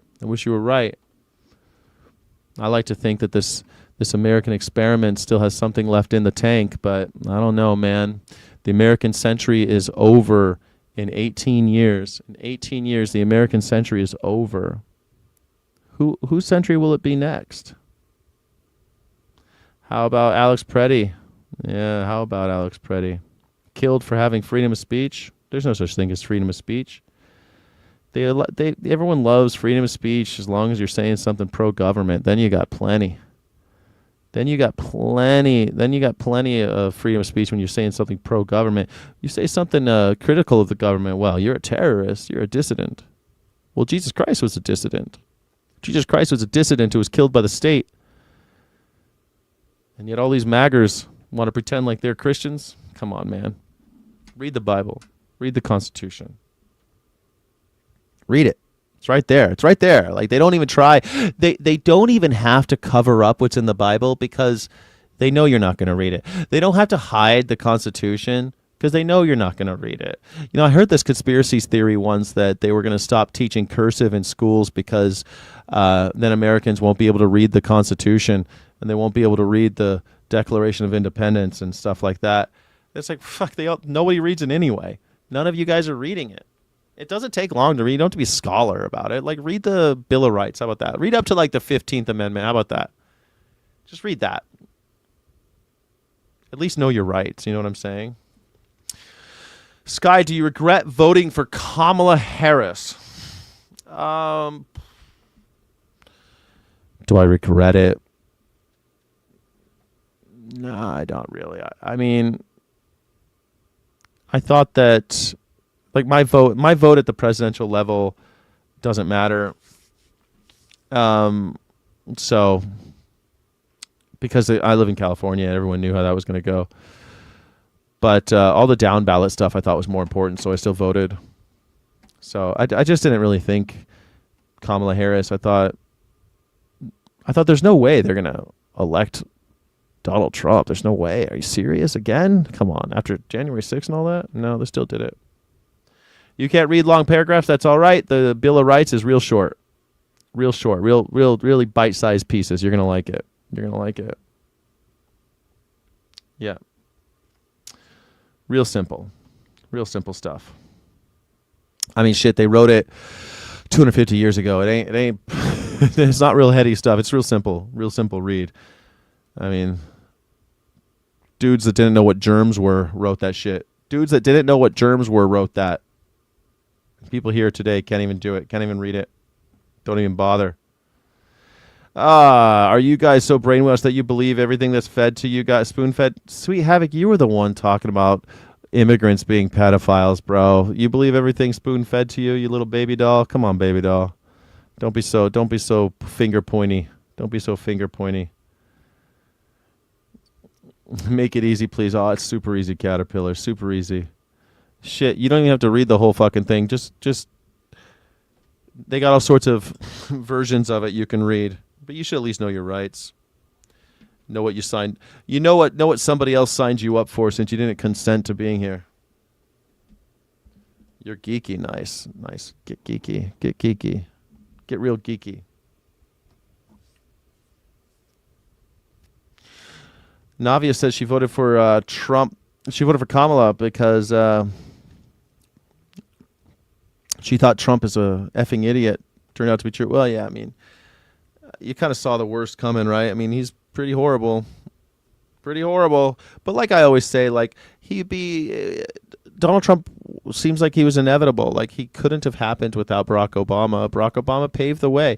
If you're going to hate Trump, you got to hate Barack Obama. You're going to hate Biden. You got to hate Kamala. It's all the same system. They screwed us. They bought and sold us. They tried to sell us meme coins. I mean, that guy Havoc, Sweet Havoc, probably owns a bunch of the meme coins. Probably owns a bunch of Melania coins, you know? Now we got the first gay president, Donald Trump.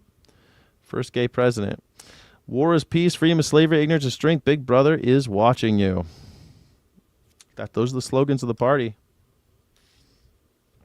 The Unitard Party. Welcome to the Unitard Party. Sovereignty is a myth is the one that I really like this week. Every border was drawn through violence, wars, colonization, ethnic cleansing, forced displacement. The sovereignty being protected is the sovereignty of whoever won last. Capital crosses borders freely. People don't. Money, goods, corporations, free movement. Humans fleeing the consequences of the economic system. Cages and deportation flights.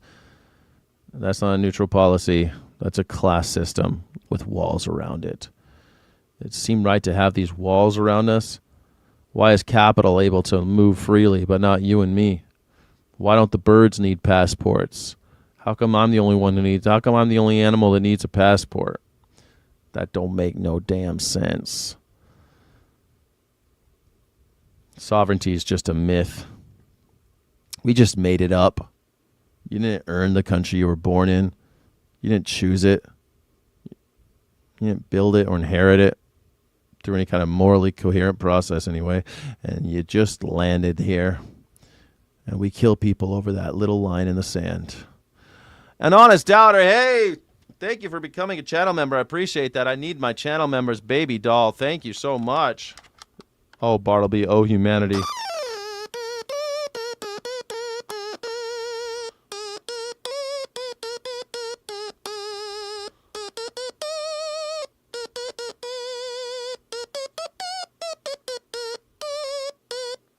Thank you so much, An Honest Data, for becoming a Sky City Rebel. Sky City Rebels get tons of exclusive content and exclusive streams every day. We get also a guitar recital every day. It's fun. You'll enjoy it. You'll love it. You'll love it. You're funny, my dude. Frankie Berry. I have my moments. It's getting late, though.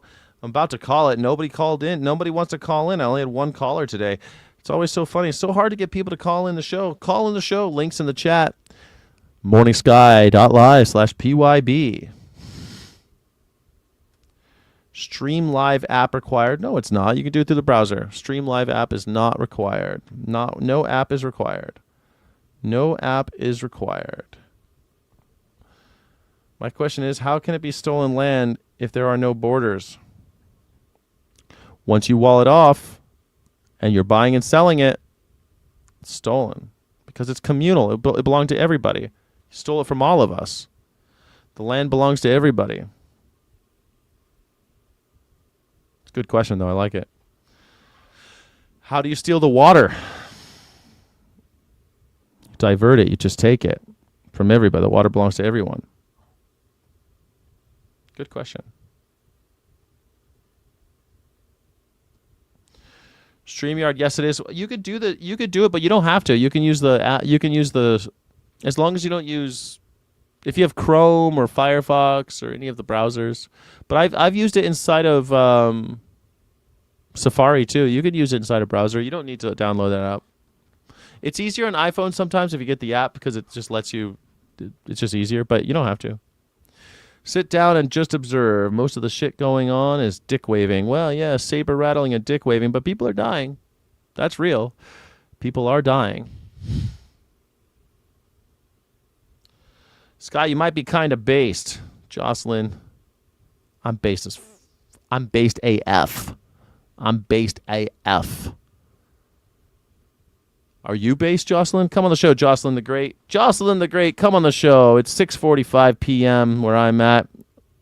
Come on the show. morningsky.live/PYB. We'll talk about what does based mean. Based question. Thank you. First time I've had someone answer that question. Oh, Leif Erikson. Well, that's what I'm here to do, Leif Erikson. It's too bad you didn't call in. We could have had a nice, fun conversation about it. That was a little easy for me, though, but I liked it. Thank you so much. Bring your questions. BYOB. Bring your own battles. You just come on and talk to me. Apps suck because of data mining. That's true, but the StreamYard app is a respected app. It's not something it's not some fucking fly-by-night weird app. I spend money on it. I have money. My channel members afford it for me. It's almost 10 where I'm at. Yeah, it's almost, so you must be on the East Coast, Frankie Berry. Are you on the East Coast? A lot of maggers are based, are they? You think maggers? There's some based maggers out there? DuckDuckGo. Yeah, you use it's a DuckDuckGo. What is that? Your browser, right? Use your browser. Ain't no thing. Go ahead. Where's that Jocelyn at?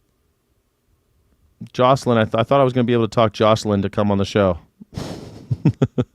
Jocelyn's like, you might be based, Sky. Come on the show.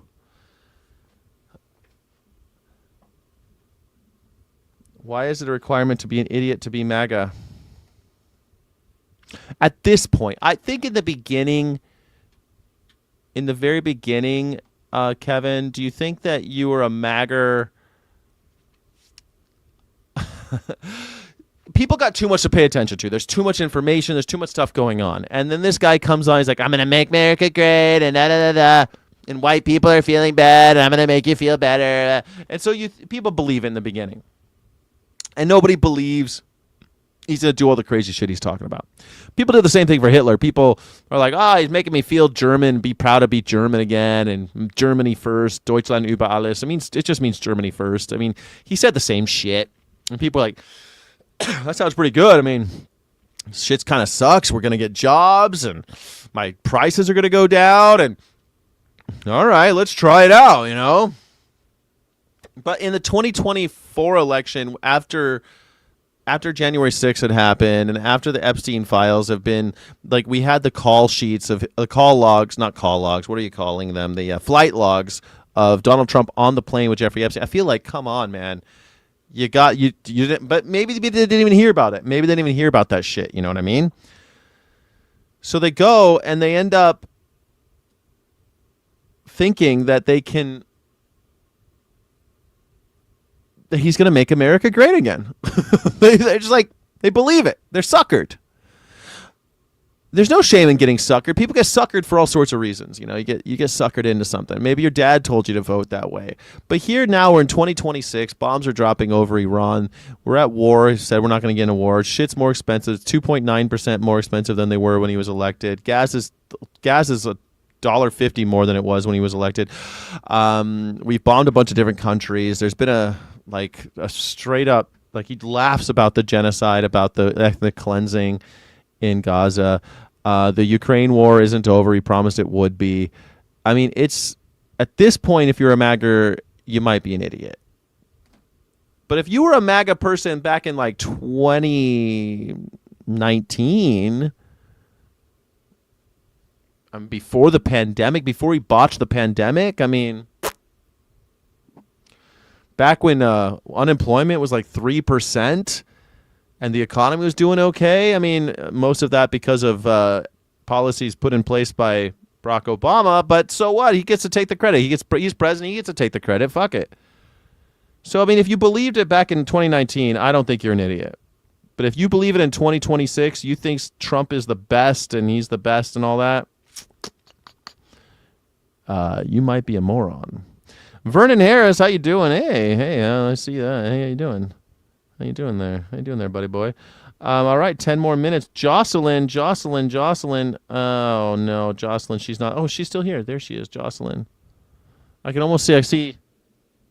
I can't really see your face, Jocelyn. It looks like you have brown hair. It looks like you have long brown hair. I just see a pink face with brown. You look like maybe a white woman with brown hair. That's what I'm thinking, a brunette. Isn't it funny? We always call women by a blonde and a brunette and a redhead. Isn't that funny? Why do people do that? It's so funny. A brunette. The fact that there's a word, she's a brunette. Is that, we don't talk about guys like that. We're like, he has brown hair. We would never say men are brunettes, do we? No, I don't think so. Maybe I'm wrong. Liberals are idiots. Oh, God. Come on the show. Tell me why. Come on the show. We've got a few minutes left. Come on the show. My name is morningsky.live/PYB. Come on the show and tell me why you think that's the case. You don't even have to show your face. Just come on the show and tell me what you think. You cowards for open borders don't say shit about white girl shootings and sugar. Yes, we do. Paul G. I love come on the show and tell me about it. Open borders are the only way for freedom to work. Closed borders is just rationing liberty based on a lottery system. Trump red-handed. Yes, Trump was caught red-handed, co-conspiring with Jeffrey Epstein. That's right. Cowards. Paul, you talk a big game, but you never come on the show. You throw that word coward around a lot. You're native. Oh, Jocelyn, I like you even more. You're native? I can't tell because you're so small. You know, you're like this big in my. You're native? Oh man, Jocelyn the Great, get on the show. I want to talk to a native person right now. Someone native called in. Someone from the Northern Arapaho tribe called into the show last week, and that was a great conversation. He was he had a fake name. I don't know what his real name was, but he was from the Northern Arapaho Nation, and that was a great conversation. I love talking to natives. Love it. Come on the show, Jocelyn. What are you doing? DM me, Jocelyn. Slide into those DMs. Talk to me, Jocelyn. I want to know what you're all about. It's not random. It's precise. Gang members initiation ritual. All right, Paul G. What's that got to do with open borders? Do you think gangs are because of open borders? We never had an open border, Paul. Paul, the borders have never been open. There's never been an open border. That's all bullshit. I crossed that border many times during Joe Biden's presidency, and let me tell you, it was never open. There's no such thing as an open border policy. That's just some shit they say to get idiots like you riled up, Paul. Sorry, I shouldn't call you an idiot. I'm sorry about that. But give me a fucking break. Oh, the gangs. It's all about the gangs. You care about the gangs? What do the gangs have to do with open borders? We never had an open border. That never happened. But we should. We should have an open border. It's crazy. I'm part Northern Arapaho. What was his name? I don't know his real name. He came on the show. It was a great conversation. It was really cool.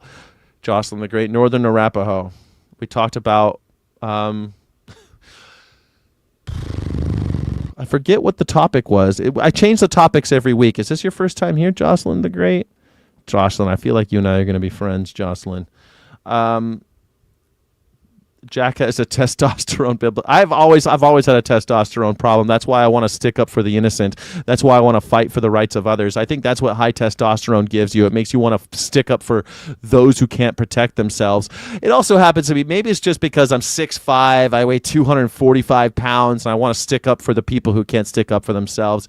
I think it's a testosterone issue. I think if you got lots of testosterone, you probably care about animals and people and the politically vulnerable and women and children and people who can't fight for themselves. How much longer are you on?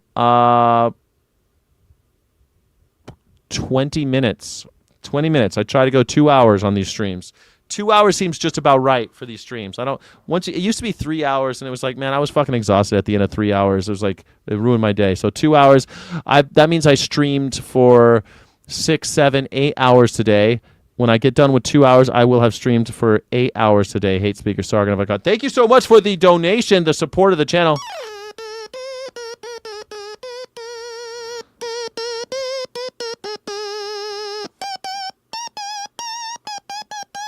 Thank you so much, Hate Speaker Sargon of God, for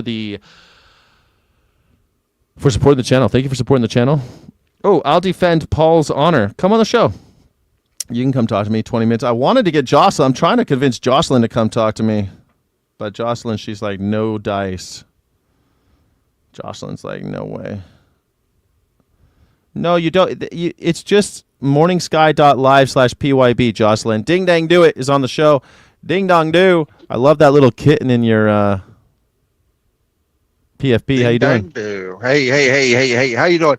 How are you going to fight against Bro's perception that the border was open when that's like the media's attempt to show how many millions of people that came through? Like, how are you going to fight that just by calling him a retard? Come on, bro. I did not call him that. I accidentally said idiot, and I apologized immediately. I apologized for the name calling. I was in the heat of the moment. I did apologize for calling him a name. But, so that, you're right. You're right. The media is saying open borders, and Donald Trump saying open borders. There's never been an open border. It's just not... Okay, but look, I remember, like, the videos and exposés of like when people cross the border illegally through non-designated points of entry, they would throw down their documents and say they're a completely different person, apply for the asylum process, they get their documentation. I saw that with my own eyes, and they look down at the ground, and then there's thousands and thousands of IDs issued by other government entities and stuff like that. Yeah. You're saying there's no open border. Well, I mean, it's pretty darn close. That's not when they can do that with impunity.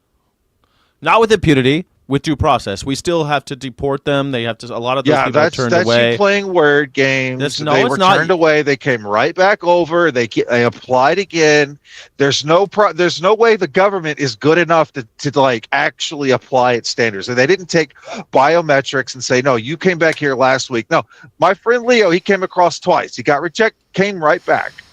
He paid one time. He got.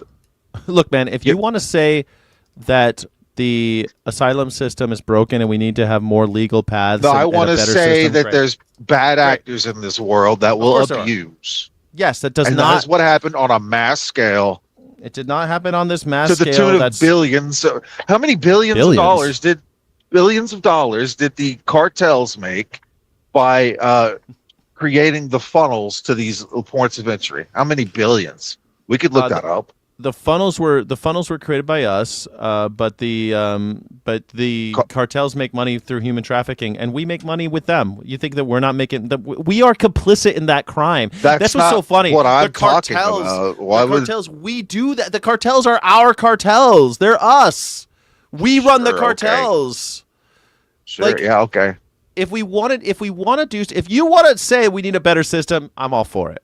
If we I'm want to say saying we should not rely on people to be honest when we open up. When we live in a globalized world, we should have a better frame of reference for what could be coming across that border. why, who cares who comes across Because the border? there's people. We got Because cops for there's that, right? people who would love to prey on our generosity. Generosity? What generosity have you got from this country, Steve? Don't make me laugh. We live in I'm a a country. citizen. I don't get anything. You get nothing. But these are the What- newcomers. what do you Those are think the ones they're they getting? like. They These get are the nothing. people that they get to abuse even more than us. They don't They get get shit. They don't, what do we have, man? We don't have health care. We have no dental care. We have no child care. We get nothing. You're like, rely on our what generosity? The generosity of not being shot when they cross the border. that's- How about that? Yeah, sure. That's great. This idea that America, they're coming over here and they're ripping us off. Ripping us off? The fuck are people talking about? I can barely make it in this country. What, you think someone who doesn't speak a fucking English and can't even, it has to lie about their social security number, they got it better than me? That's just such bullshit. It's Like, not that they have it better than you, but they're making it worse for you, obviously. That is something we're gonna have to disagree on. We've disagreed on that before. I got other people in the chat now. Oh, you I suck. know. Yeah, go ahead. Kick me out. It's fine. There'll be another show tomorrow. There'll be another show tomorrow, and I always enjoy batting at the fences with you. Go ahead. Kick me out. All right, you're out. Next up is Guy Fawkes. Guy Fawkes, I think I asked you your age before, Guy Fawkes. Let's bring you on.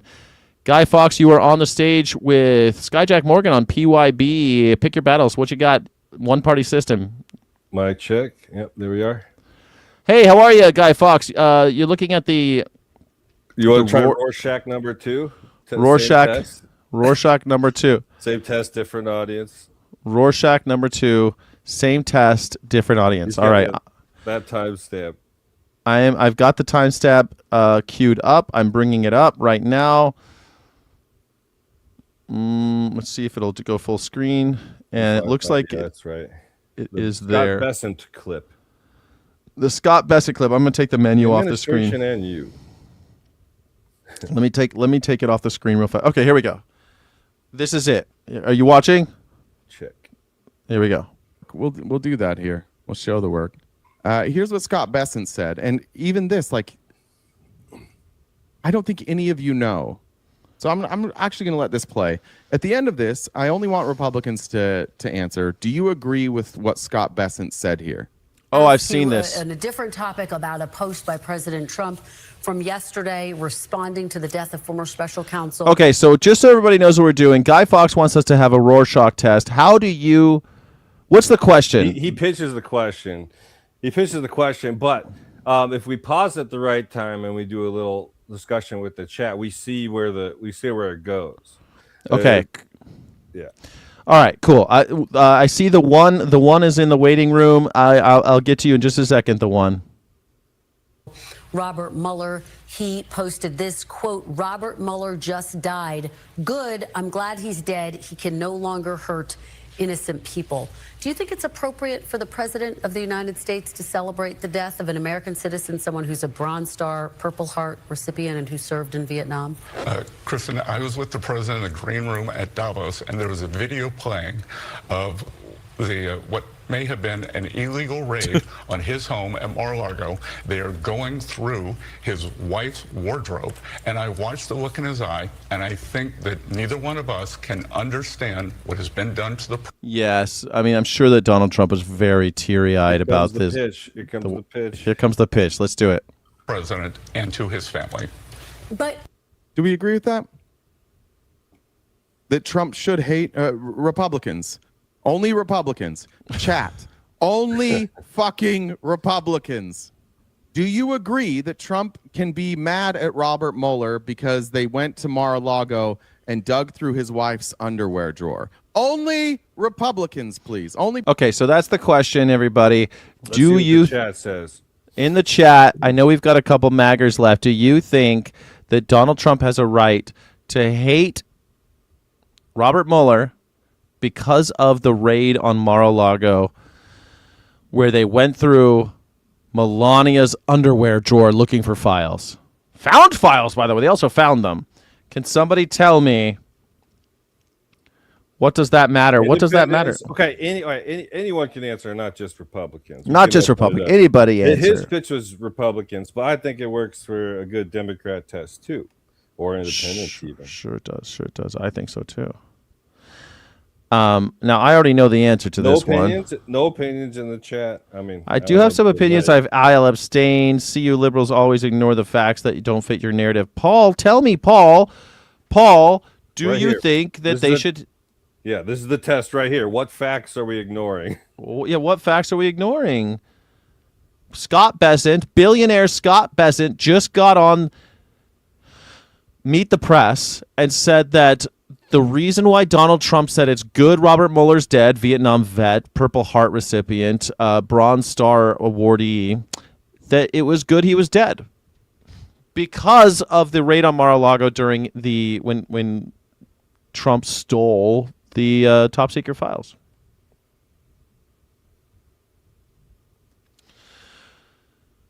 No, we don't really get much. So, like, the reason, they're saying we ignore the facts. I've seen that maybe once or twice. But we're in the facts right now. The fact is, there was a tweet from the president. No one knows what the original question was from the original CNN interviewer. And then what's the third level? Yeah, I mean, Thorne's right. Mueller was not the FBI director at that time. I'm pretty sure Chris Wray was. Jack Smith was the special prosecutor, a Republican, Jack Smith. Robert Mueller, also a Republican, by the way.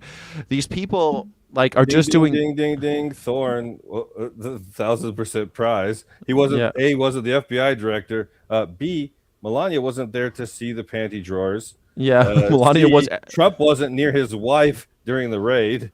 Yeah, during the time of the raid. Scott Bessent just totally made up all that shit. Just like he said when he's my favorite is when Scott Bessent's like, I'm a soy farmer. I know what people are going through. Dude, you're a billionaire who owns some soy farms. There's a former FBI director, and all he did was interview the Russian collusion thing. He investigated and he found that there was a lot of evidence that they meddled in our election, that Trump was open to the opportunities, that he just couldn't prove collusion. That's all. There's only 168 Russian contacts in 2015. So I don't know. That's not collusion. They were taking $10 million pictures of from Egypt. That just came out of nowhere. No one could have. It was clearly collusion. That one. He just didn't want to. He just didn't want to throw the president under the bus because he's Mr. Eagle Scout. So we got to overturn Citizen United. Absolutely. The facts and Fox News to make me pee my pants as DS King of Kings. Thank you so much for being here and supporting the channel. Yeah, that's. Thank you so much. All that magavates, is that a new word? The only thing that magavates a MAGA is fear and anger. They've got two magavators. Yeah. That poor agent who had the panty drawer assignment. I don't even think the panty drawer thing is even. I don't think that's true at all. I don't think that's true. They knew where the files were. They found the files. They took photos of the files. I never saw any photos of panty drawers or any of this shit going through. If they sent ICE agents for the raid, it would have been, much more. If ICE had gone, that people would be dead. People would be dead right now. And probably I have a friend that works at Mar-a-Lago, and he's an immigrant. He's on a J. The doorman's brown. Get it. There's J1 visa holders. He hires a lot of immigrants at Mar-a-Lago. J1 visas and the other one, the legal immigrants as well. That's documented. that B1. They're bullshit. They have these visas. Yeah. What's the one like the H1B or H1B? Yeah. So H1B and J1 are the ones that resorts like to use. I've met lots of immigrants through that program. I think it's an interesting program, but it's a way to exploit labor and not hire American citizens who, after working a summer, have the right to keep their job and collect unemployment. They don't have to pay unemployment when they hire someone seasonally from across the water, and they can pay them minimum wage, and no one ever joins unions, and no one ever. That's how they do, man. That's why Donald Trump hires immigrants. That's why when you talk about J1 and H1B, he gets panties up in a bunch, but okay. Whatever. Let's wrap up. Is there any for the Rorschach test? Did any maggers have a revelation? Did we see something in the test? What's the call-in number? The call-in number is morningsky.live/PYB. I've got one person in the waiting room right now. morningsky.live/PYB. We've got it pinned in the chat, everybody. Hypocrite Trump immigrant win. No, you're hoping for an epiphany. That's not happening. Paul G is still talking about Haitians killing dogs and cats and chickens. Like, it's just not even true, man. Santeria offering dead animals illegals. That's just so crazy that you believe everything. You want to talk about spoon-fed information. You're just a sucker for propaganda. It's wild to me. All right, that's it. Okay, thank you so much. The H1B scam. Yeah, H1B is a scam, says Ding Dang Do for sure. All right, I got to bring on another chatter, another caller. Thanks you so much for coming in, Guy Fawkes. I appreciate you. Remember the 5th of November, the gunpowder treason and plot. I don't see a reason the gunpowder treason ever should be forgot. Pieces. Penny for the guy, everybody. Penny for the guy. Thank you. Thank you for being here for that Rorschach test. I've got the one. I want to say the one has been on before. How old are you, the one? You're of age, I hope. 43. Let's go. The one, 23. Awesome. Thanks for being here.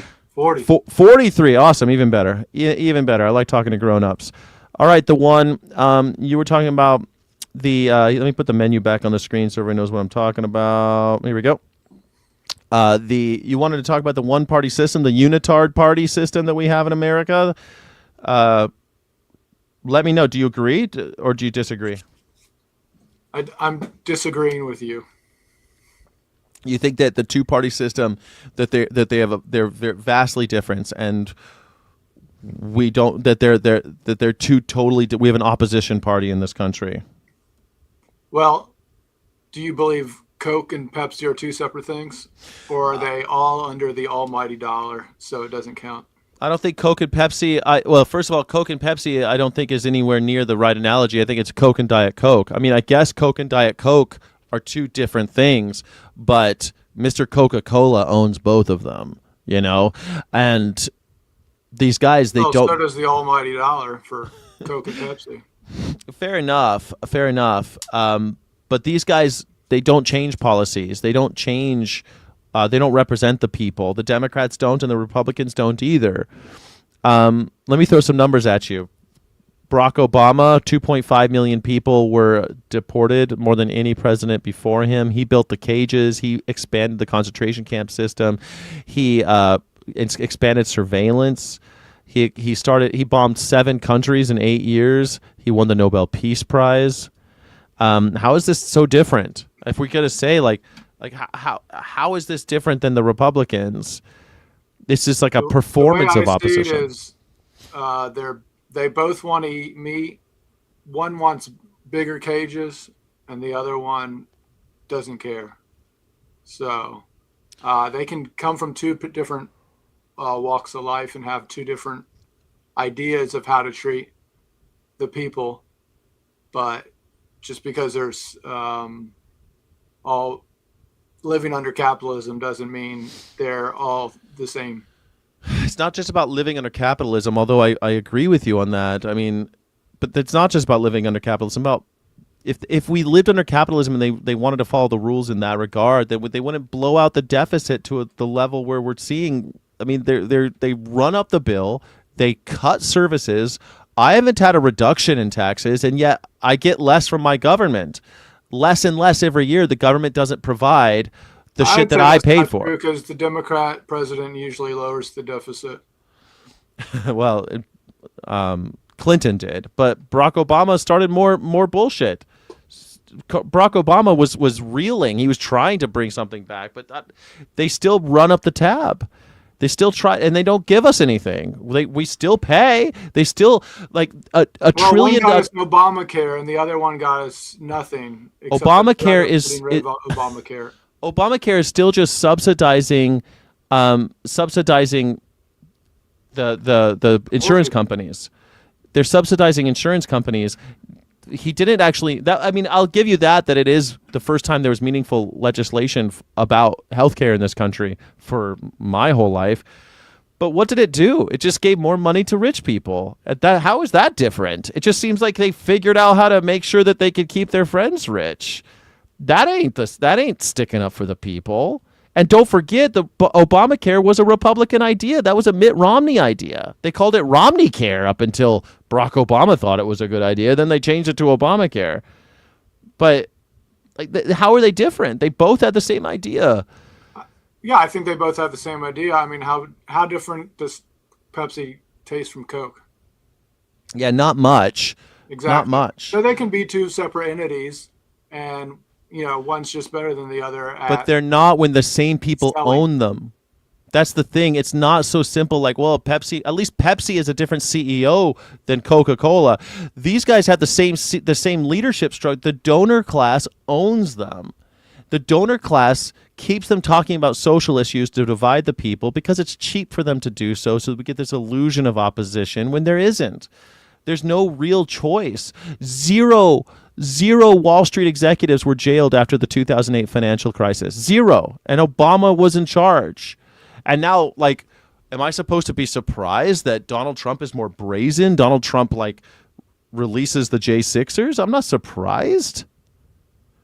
The donor class doesn't even care which one wins because they fund both. They own both. And it's publicly available FEC data. This isn't something I'm making up. It's not some philosophical thing I'm talking about. That's where the money is. The same companies own both candidates in every race. And don't even get me started about AIPAC. They are the ones, hopefully we'll get to the point where AIPAC is a poison pill and no one will take the money. But up until now, it's the same motherfuckers taking the same money from the same assholes.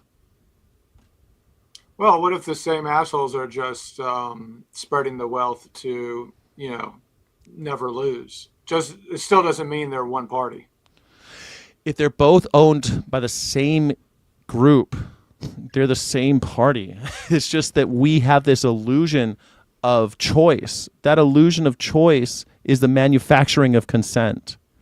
We didn't consent to this, but we have the illusion that we have a choice between red and blue. But there is no choice. What if Pepsi and Coke just dominated everything? They never allowed any other parties to enter the soda race, and they had a mutual agreement between the two parties that it was just going to stay them. Yeah, they're going to squash any third opposition. And that's what they've done. I know, but it's still two parties. It's just an oligarchy rather than a dictatorship. You're calling it two parties because that's what they say, but I'm giving you the evidence points to the contrary. The evidence shows that these folks... Why did we get health care? What was the point? We didn't get health care. All they did was take our money that was already being taken and they allocated it a little bit differently. It's cheaper for poor people than it was 10 years ago. It's not. It's not cheaper. It's not cheaper. That's gone up because of the mandates of individuals. Now the individual mandate and all the stuff. I don't want to get in the weeds. But poor people don't pay as much. The price has gone up because instead of actually getting rid of these private companies and getting people meaningful health care, something that actually works for all of us, single-payer health care systems, what we did, we let these oligarchs continue to run their businesses, and then we subsidized them. They take money from me and they give it to them. I'm saying it's like bigger cages. So it's not actually bigger cages. It's not actually cheaper. It's just it just feels that way when you pay the bill. But you're getting fleeced all year long. They're still taking that money from you. Hold on, I gotta. DS King of Kings says, but have you considered refusing to acknowledge my party's faults no matter fucking what? Checkmate, independent. Look, thank you for the donation. Thank you for supporting the channel, DS King of Kings. Appreciate you. I would say everything has gone up in price. I mean, if you look at housing, Yeah. Say we had a huge housing subsidy for the poor that was brought by the Democrats. Wouldn't you say they are doing things to help the poor afford more things, even though things are getting more expensive? Or would you just say, hands up, nope, they're the same party? Until it's funny you say that. Housing's a great way. Has either party passed any legislation to keep billion dollar companies from buying out single family dwellings and pricing poor people out of the market? No, they haven't even fucking tried. Zero try. Fuck subsidies. Like you could solve that problem today. And what they would rather do is say, well, you need us, so we're going to keep taking your money and we'll just subsidize. We'll give you little grants. If you jump through enough hoops, we'll allow you. Because right now we have the first-time home buyers grants and things like that. They're just hard to get. And they're not just for poor people. They're for all of us, because when it comes to the housing market, we're all fucking poor. A 30-year mortgage sounds normal today, but it's bonkers to think about. 30-year fucking mortgage when 90% of Chinese people own their own dwelling. They own their own homes. And meanwhile, all of us are just like indigent. That's insanity. And we say, okay, well, we'll subsidize it. We'll take a little bit from everybody and we'll try to subsidize it. Yeah, and who will eventually tackle it? It might take 5 or 10 years, but what party will tackle it? It'll be the Democratic Party. It won't be the Republican Party. And at least Pepsi will be doing something as opposed to Coke doing nothing. It's not that's faith. You have faith, but there's no evidence of that. I mean, there is evidence. Look, Obamacare. That's what Obamacare's one piece of legislation that was was born in a Republican think tank. That was born on the Republican side. They just couldn't carry it across the into the end zone, and Barack Obama got it done. But that was bipartisan. Meanwhile, like Social Security was a Republic. Oh wait, Social Security was FDR. You're so talking no. about the old Republican Party, though. I mean, how old do you want to get? Nixon. I mean, I'd say they've gone scorched earth as soon as Trump got elected. Yeah, I mean, MAGA. I'll give you that. MAGA is definitely something a little bit. MAGA's like kind of this extreme Nazi cancer that seems to be eating the Republican Party, but the Republican platform's still like supposedly the same. It's getting a little crazy right now. But do you think? Let me ask you this. With everything going on, do you think that the Democrats are an opposition party? An opposition party to what? Trump? Yes. No. Then they're the same party. No, you said Republicans. Democrats. Sorry, Democrats.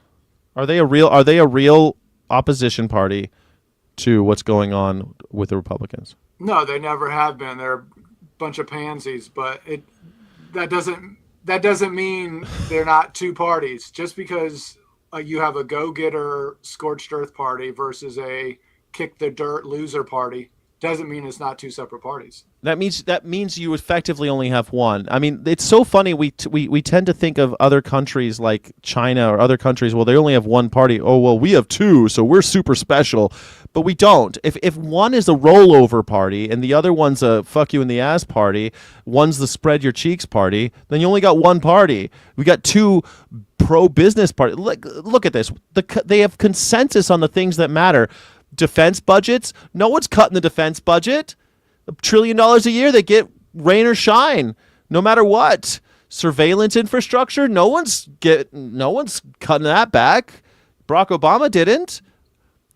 Corporate tax structure. No one's attacking that.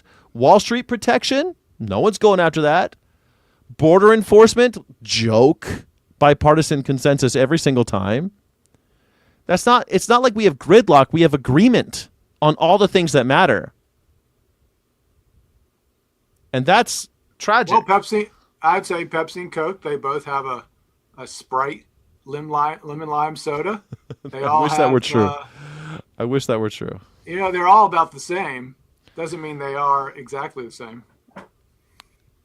They're so close that for the average person, they're indiscernible, which is why The donor class gives money to both. They're owned.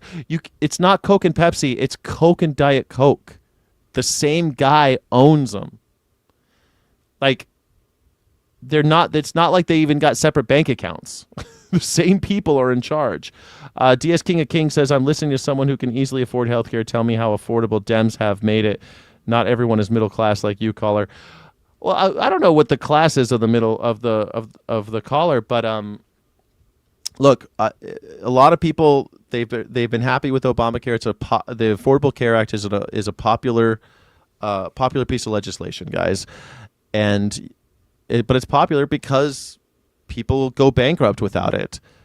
But the system is still the system, and the people making the money are still those people making the money, and we're still getting fucked. And it's because Republicans and Democrats are not different.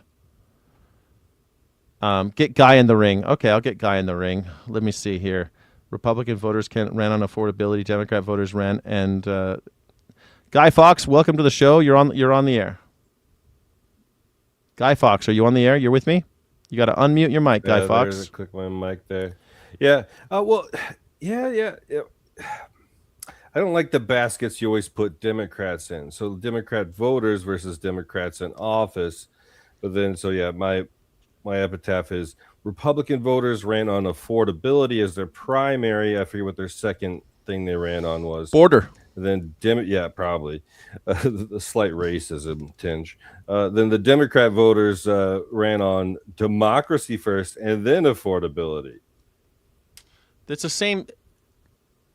So the two biggest pitches for Kamala Harris would have been $6,000 for a new child tax credit for a new child. Even if you didn't burn it off your first year, it would roll over. Yeah, and then a $25,000 tax credit for first-time home owners, if you can which get would have helped the housing crisis, overproduction, this and that, and then. Housing overproduction. We're producing less houses because we've fired those workers as well. 1 in 7. How is that?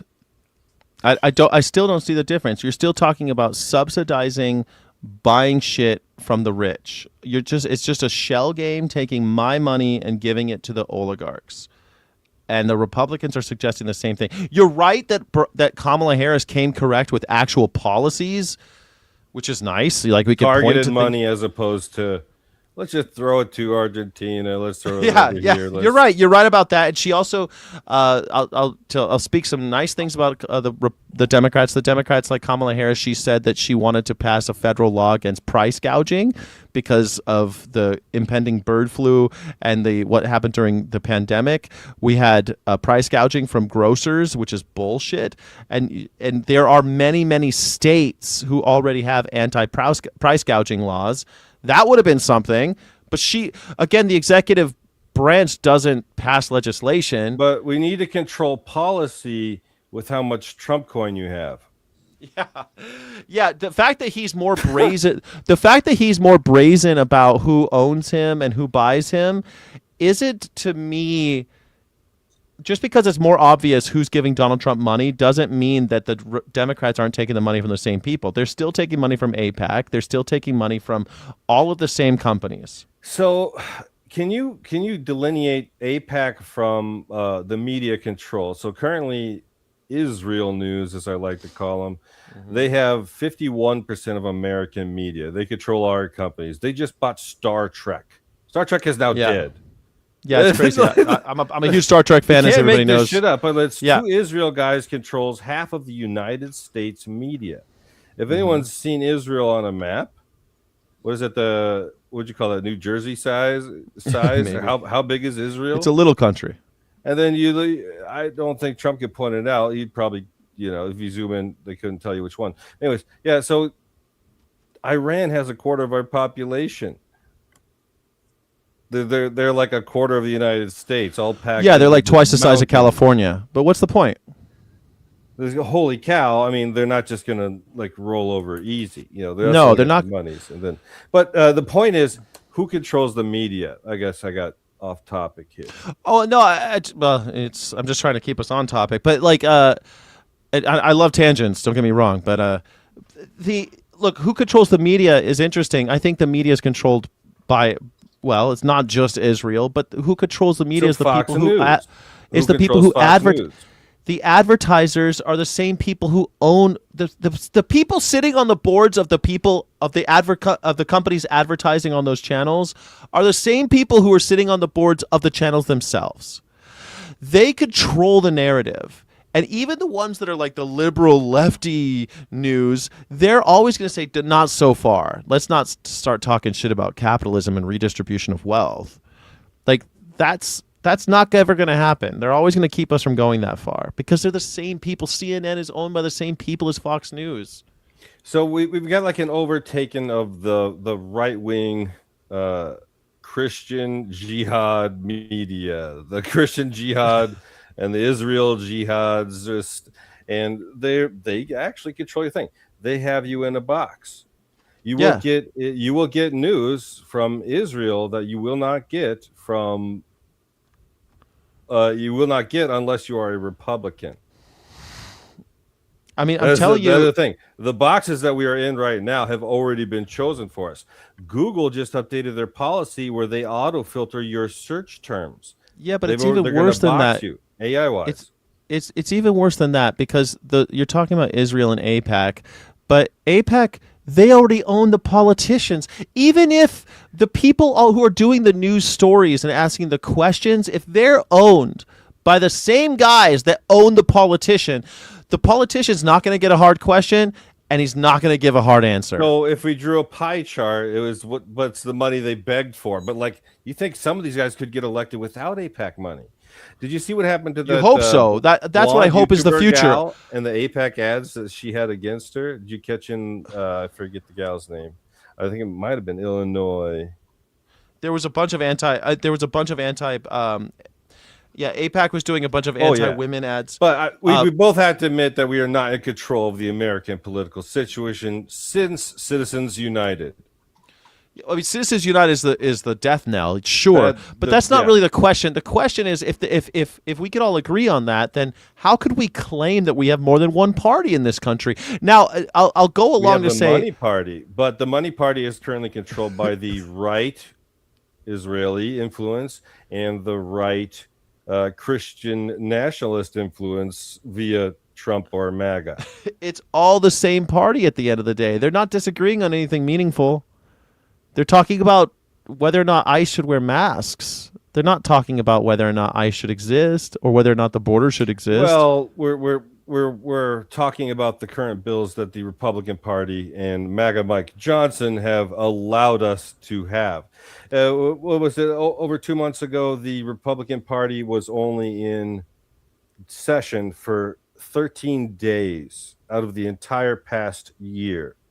The Republican Party signed the largest spending bill in American history without having read the bill. Yeah, the Democrats would have read the frickin' bill. You say that, but I say not to just burn the American people. You have to say the Democrats at least tried to read the bill before they blustered it through. Democrats have voted with their party. You can look at the percentages. They vote with their party, and they mostly vote alike. They've still, for some reason, we still get more surveillance, not less. Yes, Democrats will vote alike as long as evil's on the menu. And they'll still vote for evil. They'll vote for evil too. They get some evil in. I think there's some sort Barack of Obama built the concentration camp system. Like, it might have been invented by George W. Bush, but Barack Obama built it out. And now the fact that Donald Trump is using it, we're like, war with super intelligence and BS surveillance. Yeah, I agree. And we're still, and the Patriot Act was extended under Barack Obama. The War Powers Act was extended under Barack we Obama. Didn't draw it back in because if people don't fight for their rights, you're not going to have them. And someone's bringing up Kat Abagazela, and I'm going to bring on to Ding Dang Do It in a second. I have a question for you though. Yeah, sure. Can I just finish this one thing, and then we'll get to your question, and then I'll bring on the other caller. Kat Abagazela, yeah, wouldn't it be great if someone like Kat Abagazela had a snowball's chance in hell? I wish her luck. I'd love to see more people without AIPAC money in the mix. If I think that'll be the new party. I don't take money from them and they do. Maybe we will actually get an insider and outsider party, because right and left doesn't matter anymore. Up and down matters. And I've read lots about how the future of politics in America is going to be insider politics and outsider politics. And so I hope Kat, I hope she does well. I just not holding my fucking breath. She didn't have the AIPAC money take, and AIPAC actually had a nice campaign of running stuff against her. They went back into her high school. Yeah, it's disgusting. Stuff. It's disgusting weird. what they do. It's fucking disgusting, because they're not running. They're not actually running ads that are like pro. They don't run pro-Israel ads or something. They run attack ads on people they don't like. That's disgusting. It's dishonest. It's unethical. Where do we go from here? The one, you wanted to say something? Yeah, I have a question. Last week we talked, and I brought up the Spanberger redistricting. Mm-hmm. And you told me you thought it was important. You voted for California to redistrict, and you think I should vote for Virginia to redistrict. Well, what's the point if it's one party? That's a great question. What is the point? What is the point? Why should I vote? Why should it matter? Why should we try? Whether it matters is a question. Whether or not I still show up and try to fight the good fight are two different questions. Now, why is it a good fight if both parties are the same? Why is it a good fight? Because, like you said, MAGA seems to be a particularly heinous form of this, and I'm willing to go along with that. Yes, but most Republicans still. But it's one party. What's it matter? Because there are different factions within that party, sure, and I would rather not have MAGA doing this. I'd love not to have a. I'd like to. So they're because I'd like to have where it's. Because I think Donald Trump is an existential threat to all of it, to even the illusion of choice. I think so you're admitting that they're not a single entity, and that there are differences between them, and that one is worse than the other. So that's a spectrum, not a real difference. That's just a spectrum of difference within any group. You can see that all the time. We have one party with two brands, but that's not a two-party system. Let's pitch a poll to the chat. Let's go. Which party is more likely to interfere in the midterm elections? I mean, that's the thing. This is the cartel. They're a cartel. The fact that there's minor, this is the thing. So should we vote third party, or should we vote Democrat to try to? Democrats actually stand for democracy. Republicans stand for democracy. Give me a sec. They're at least trying to keep the SAVE Act. Let's just say the SAVE Act. Okay, here's the thing. I'll go with both of you. They're trying to crush democracy with the I want to bring on my third caller. They're throwing off women who have changed their names. They're throwing off all trans people that changed their names. You guys are trying to convince me that Republicans are worse than Democrats. Fine, but worse than what? Wars bipartisan, surveillance bipartisan, bailouts bipartisan. 12-year-old girls getting pregnant in Ohio, forced to carry the pregnancy due to the Democrats haven't opposed it. Democrats haven't done anything about it. The difference between the two parties is that one has an opportunity to move more towards non-wars, more towards helping people, and the other one is there's no chance at all. Republicans just choose evil every time. But you guys are saying that because the Democrats to anyone. I mean, lately the MAGA world seems to be true. But MAGA's not accountable to anyone. Democrats will go, I hear you. I feel your feelings. Yeah, they might be a little, but that's again, that is still an indictment of a failed system. Show me the just last because Republican interview where they said good things for America. Fuck. Well, that's again, MAGA seems to be something unique. Okay, we got someone in. Only one bans books, says JS. All right, Steve, you're on. Yo, how you doing? Hey, if you remember back in 2016, and Hillary Clinton, her view for her presidency was essentially a hemispheric free trade for us versus what is essentially growing out of Trump's failure to maintain the empire. When the empire falls, which it will, we're basically just going to have ourselves, the entire continental U.S. from the top to, and everything down. You know what I mean? Like the whole, it's going to be our hemisphere versus BRICS hemisphere, right? So they all saw both parties saw the inevitability of their deficit spending, right? But they had two separate approaches. Hillary Clinton was like, let's do the work we're going to have to do eventually anyway. Now, we would have started that 12 years ago. This agitates the flaw of the American branch of the presidency, where the office of the presidency has nearly direct control over our foreign allegiances. Too much control, to be said, so that he can bomb a foreign Ayatollah, take out 170 kids on whatever kidnap he foreign deems heads of an state. imminent threat. Those 170 schoolgirls was an imminent threat because we couldn't know where the guy was. We only that's had neither here nor there for the 1,000 conversation's Tomahawk core. missiles. Don't say it's neither here or there. That's murdered children. Well, yeah, I mean, like, in an alternate timeline, if Hillary Clinton had won, that likely We're would not not have talking happened. alternate timelines.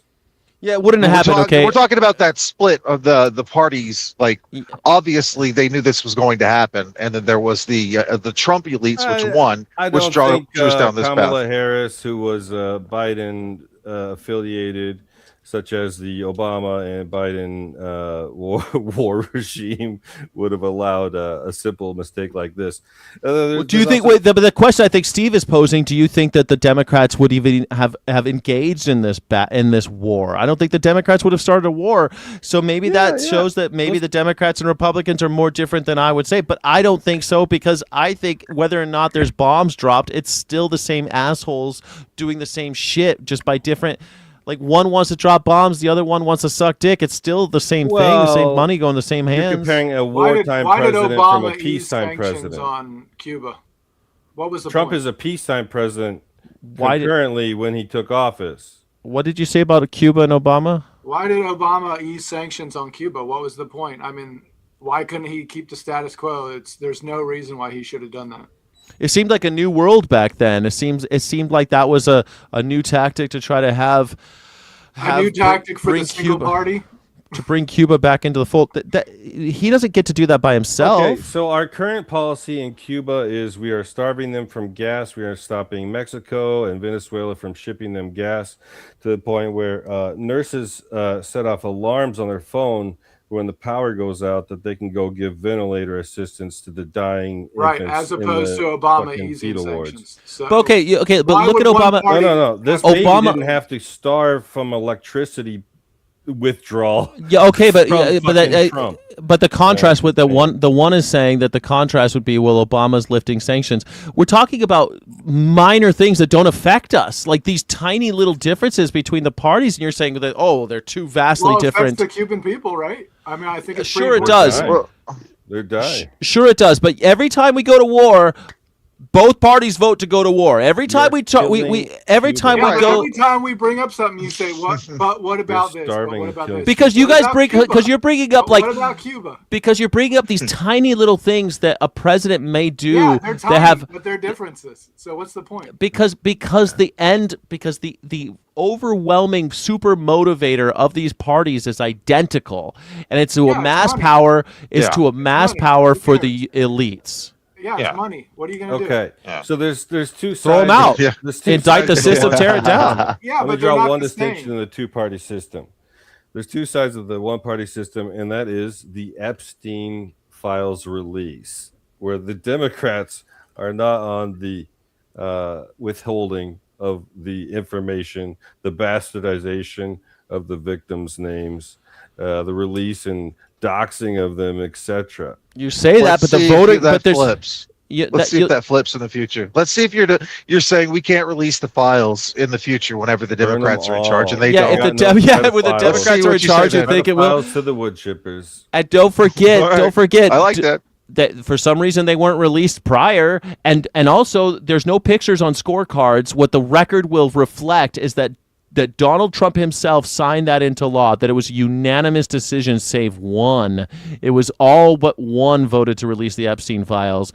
It was a unanimous consent in the Senate. They didn't take a vote, but still unanimous consent. For everyone to realize is that this is the Israel script that was written with Epstein and Bannon. Yeah. and Trump years ago. Trump was to be a candidate. That's why they fed him the one book to read. Which Well, that's the thing. It's all one book. That's my problem. Guy, it's all the same playbook. wasn't DS King of behind the Kings, scenes. thank you for the support, bro. You're all doing so much work to give, trying to give Democrats any sort of credit whatsoever, and for what they don't care about you. Nuance, please. Another donation. What are you gonna do? Steve has more spine. Whining. No, the Democrats do care about you. Oh, the Democrats care about me. okay, more than the Republicans. Okay, all right, Which is like 2% more. Okay, give me thank one you. epitaph. Give me one. No, they're gonna fuck me in the ass with lube, One and epitaph. that's the only difference. One uses lube to fuck me. So so how many Democrats voted to raise the federal minimum wage to $10, and how many Republicans voted against it? Was I that don't know what theater? they're voting. Was that theater though? If they know it can't pass, is it not theater? It's Just called to voting theater if it's the actual laws that are being decided. But Is- you can't call Republicans bullshit. that's theater. lazy. That's lazy. It's performance opposition is the thing. That's my whole No. that's my whole Okay, thesis. I mean, why did address Obamacare address the happen? dollar amount at least. Again, Obamacare is No, is address not the sides and the dollar amount. But it happened. So at Minimum least wage something from happened. $7.25 That was- to $10. 20 years ago. There was a minor piece of legislation called the ACA that we fought tooth and nail for to have a pittance, but that's all for nothing. And so then we're all Okay. convinced that we can never have meaningful Okay, so legislation about let healthcare me again. take us back through a time machine. When Obama did the tax changes during the time frame of the ACA, they called on 468 expert witnesses to testify for the tax plan that he was changing. And America is supposed to change their tax plan every 10 years, which is why Biden didn't even change the tax plan that Trump put up. Trump put up the plan that made the corporate tax policies only hold out for 4 years. He made the lower tax withdrawals, withholdings, or I'm losing the term there, but it only lasted for 2 years for the poor peoples. And drawing in What the are we getting final at? point is there's actually so my point here is that with Democrats there's actually a plan. It's been worked by math. When the big shit bill came through, the Republicans didn't even read it. You keep No, saying no, the Republicans don't read it. but- Stop. I went on a diatribe where Obama had 400. This is before Congress. This is congressional testimony of people who are expert on taxes. 468 people testified in front of Congress for Obama's tax policy. Trump ran it through in a day and a half, and it was terrible. And it was a tax cut for the rich, and it was written as a tax cut for his family. His family got over a $2 billion tax cut Again, because he's more brazen. Because they're policy oriented. He was It's the bank same.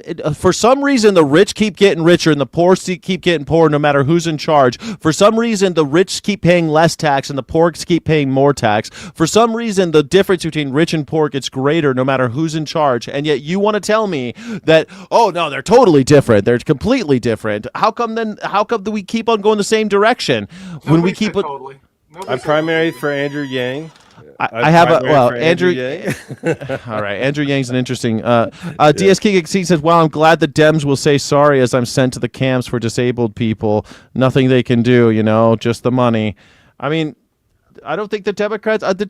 I haven't seen any of them out in the streets We doing just need something. So re-education why did you vote camps for for Kamala Republicans. if you knew California was going to go Democrat? Why did you vote for Kamala? Why didn't you vote third party? Why didn't you? Because she vote- wasn't trying to murder us. Well, in a lot of ways. Now, Why I don't said. you strengthen the third party vote? First of all, I will in the future only vote third party. I'm not voting for Democrat or Republican anymore because I felt coerced. I felt forced into that vote, and I don't like that feeling. I don't like having my hand forced. I thought it was bullshit. I didn't like her from the day one. I didn't like her when she was AG of California. I didn't like her when she was the DA of California. But I you do saw not her like as Kamala different. Harris. That's probably why you voted for her, right? I found her the lesser of two horrible evils, and and honestly, I just can't stomach voting for someone who led a violent coup against the United States in January 6th. Someone who doesn't. America would probably be in a much better place right now. I'll tell you what. Like you guys, like, You still want J6 to be a thing? Shut up, you little baby. Derangement fever there, ding dang dude. It was Trump derangement syndrome. Look, the fact that we have a president right now that doesn't care about the Constitution whatsoever, thinks that the Declaration of Independence was a product of the Civil War and all of that.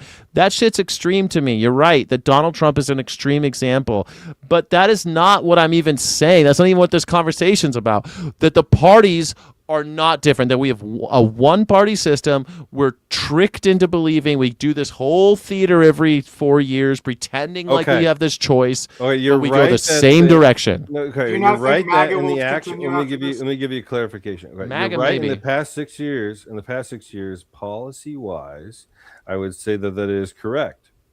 But who's been in control of the House and the Senate and the 60% what you call it, the filibuster. It's been okay. Wait, so since when was the last time that Democrats were in control of the House and the Senate? They're saying that's the fullest that you can guard them to their full power. But then you also have to cut it down a notch because the Republicans control the Supreme Court. You're speaking that's exact. I'm telling you that the system is failed, and you're saying that it's a failed system. Yeah, I'm with you. The system's fucked. But guess who refuses to change that system? Okay, but it's like both parties. They're a cartel. Democrats or Republicans is like this. Would you like a puppy? Would you like a dead puppy?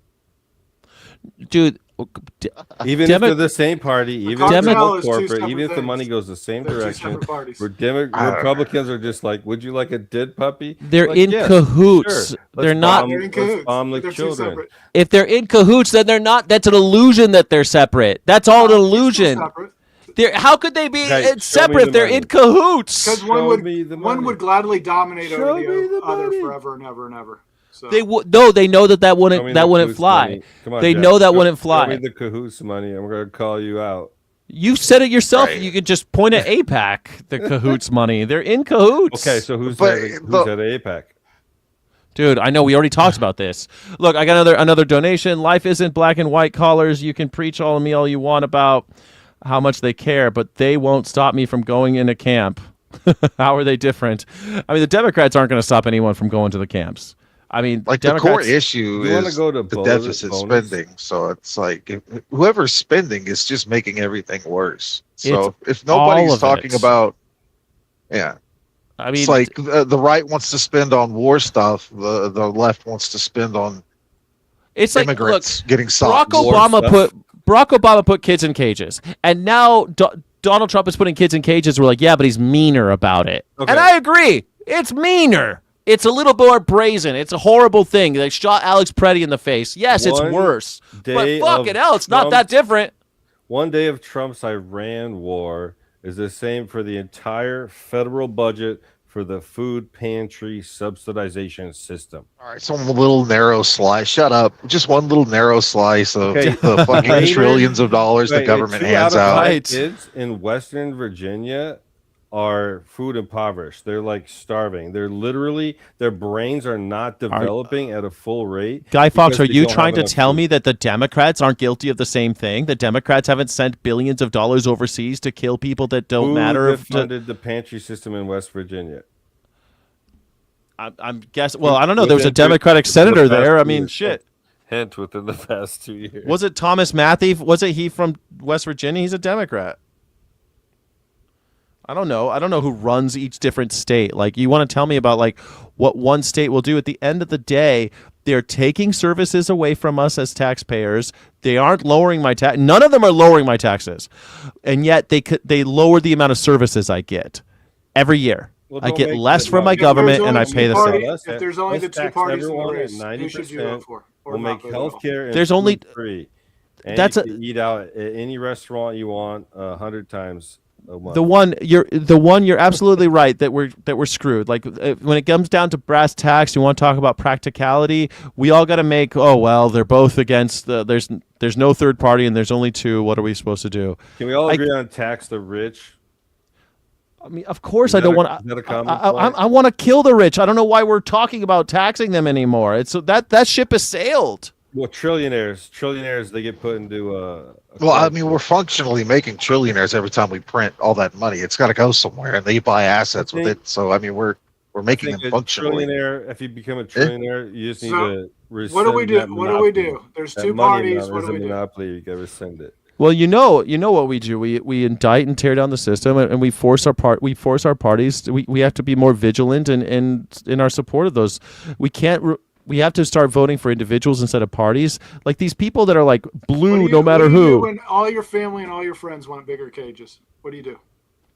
You fight. You stick to your principles. You do what you can to stick to your principles. You live by principle. Trump Like can't golf anymore. to this do that. tribalism every single time with like no matter who's like this is how most Americans see it. They see no matter who's running for Republican, I'm Republican, I vote Republican. No matter who's running for Democrat, I'm Democrat, I vote Democrat. It's a crazy, creepy tribalist thing that is killing us. It's literally killing us. It's killing people all over the world. Yeah, I agree. Yeah, we are getting killed by our hatred for each other. For sure, I don't agree. think the Venn diagram is equal on both sides, though. There's more vindictiveness from the red. Yeah, I'd rather you die than I die. Yeah, absolutely. Yeah. Yeah, they're murderers. I don't know about all that. I know that MAGA seems to be a unique phenomenon right now that I haven't come across in America. It seems very similar to the Third Reich. So maybe it'll all be officially one party soon, you know. But in the meantime, if MAGA goes away and we go back to Republicans versus Democrats again, I don't think we've really accomplished much. Let me pitch this. The Democratic voters are more represented in their Democratic Party electors than the Republicans are, based on the fact that Marxist theory. Okay. Okay, Look. I'll just elaborate. MAGA are proletariats, and they don't have a clue what's going on in capitalism. Yeah, but that's always been the case. Yeah. Okay, but look, Joe Biden ran on the idea that Trump was bad. We got to get back to normal politics as usual. Let's get back to the way things were. Let's just have it. Right? Yeah. No new wars. Well, Joe Biden ran 2020 like we were all going to go back to normal and we're all going to be. Joe Biden ran. Trump ran in the war, and then Biden ran in the war as well. Yeah. Well, Biden had no choice because Donald Trump had already signed an end of the war for Afghanistan. They both only one did. All right, that's neither here. I don't really. One did That's in not the what I'm war. talking about. Trump did. Joe Biden said we're going to go back to normal, and so we did for 4 years, and it was kind of nice because I didn't have to hear about Donald Trump every day, so that was okay. But I still hated Joe Biden, and I hated what he was doing. And now what did he do? Rather than make any significant changes, he enabled Donald Trump to come right back and do it all over again. And so how can we say that the system isn't completely fucked? We got Donald Trump 2 times. And we can't say we want to blame our neighbors and the people who we want to call MAGGers idiots and all this. And it ain't them that's the problem. It ain't the voter base that's the problem. They're gullible. Yeah, they're just too gullible. They're got a lot going responding to on. be calling racist every time they raise a concern. Instead of being talked to like a fucking adult, they get a finger wagging from some unemployed prick on fixing brown people isn't Yeah. a consideration. That's just a forgot solution. No one wants to hear what their issues are. No one wants to address them. And so we get this situation. Donald Trump will address it. Andrew Tate will address it. Joe Rogan will address it. That's right. That's right. You know, That's right. That's Joe why you got Rogan him. It's because you don't is fucking trying- listen. That's right. That's it. You're part of the problem, dumbass. Let's That's it. pretend Biden stood up and had a speech and said, "Hey, we should take this election back," yada yada yada, and a whole bunch of Democrats stormed the Capitol. I guarantee they'd be gunned down in masses. Well, yeah, because a lot of them would be black, but that's that's a different problem. You're right. I mean, cops kill black people, so I mean, all right. I I have to call it, guys. This has been a almost 3-hour stream, and I appreciate you all coming on the stream. I appreciate everyone being here. I'm going to kick you all out of the room right now. Thank you all for being here. The One and Ding Dang Do and Guy Fawkes. I appreciate you guys. All right, that's the show, everybody. Illegitimate non-carborundum. Don't let the bastards grind you down. Thank you to my callers. Thank you to everyone who showed up for the stream. Don't forget to hit the like button and subscribe, and become a channel member. Become a Sky City Rebel. Appreciate you. I'll be on the stream again. Morning Sky starts at 7 a.m. in Pacific time. That's 10 a.m. on the East Coast. I'll be on the stream at 7 a.m. tomorrow, and we'll try to do this 2 times tomorrow as well. Thanks again. Share the stream, hype the stream, share the channel with other people, because independent news is important. We can't all be owned by AIPAC. I don't take any money. All right. Goodbye, everybody. Thank you. Thank you so much for watching. Don't forget to like and subscribe. Thank you so friggin' much.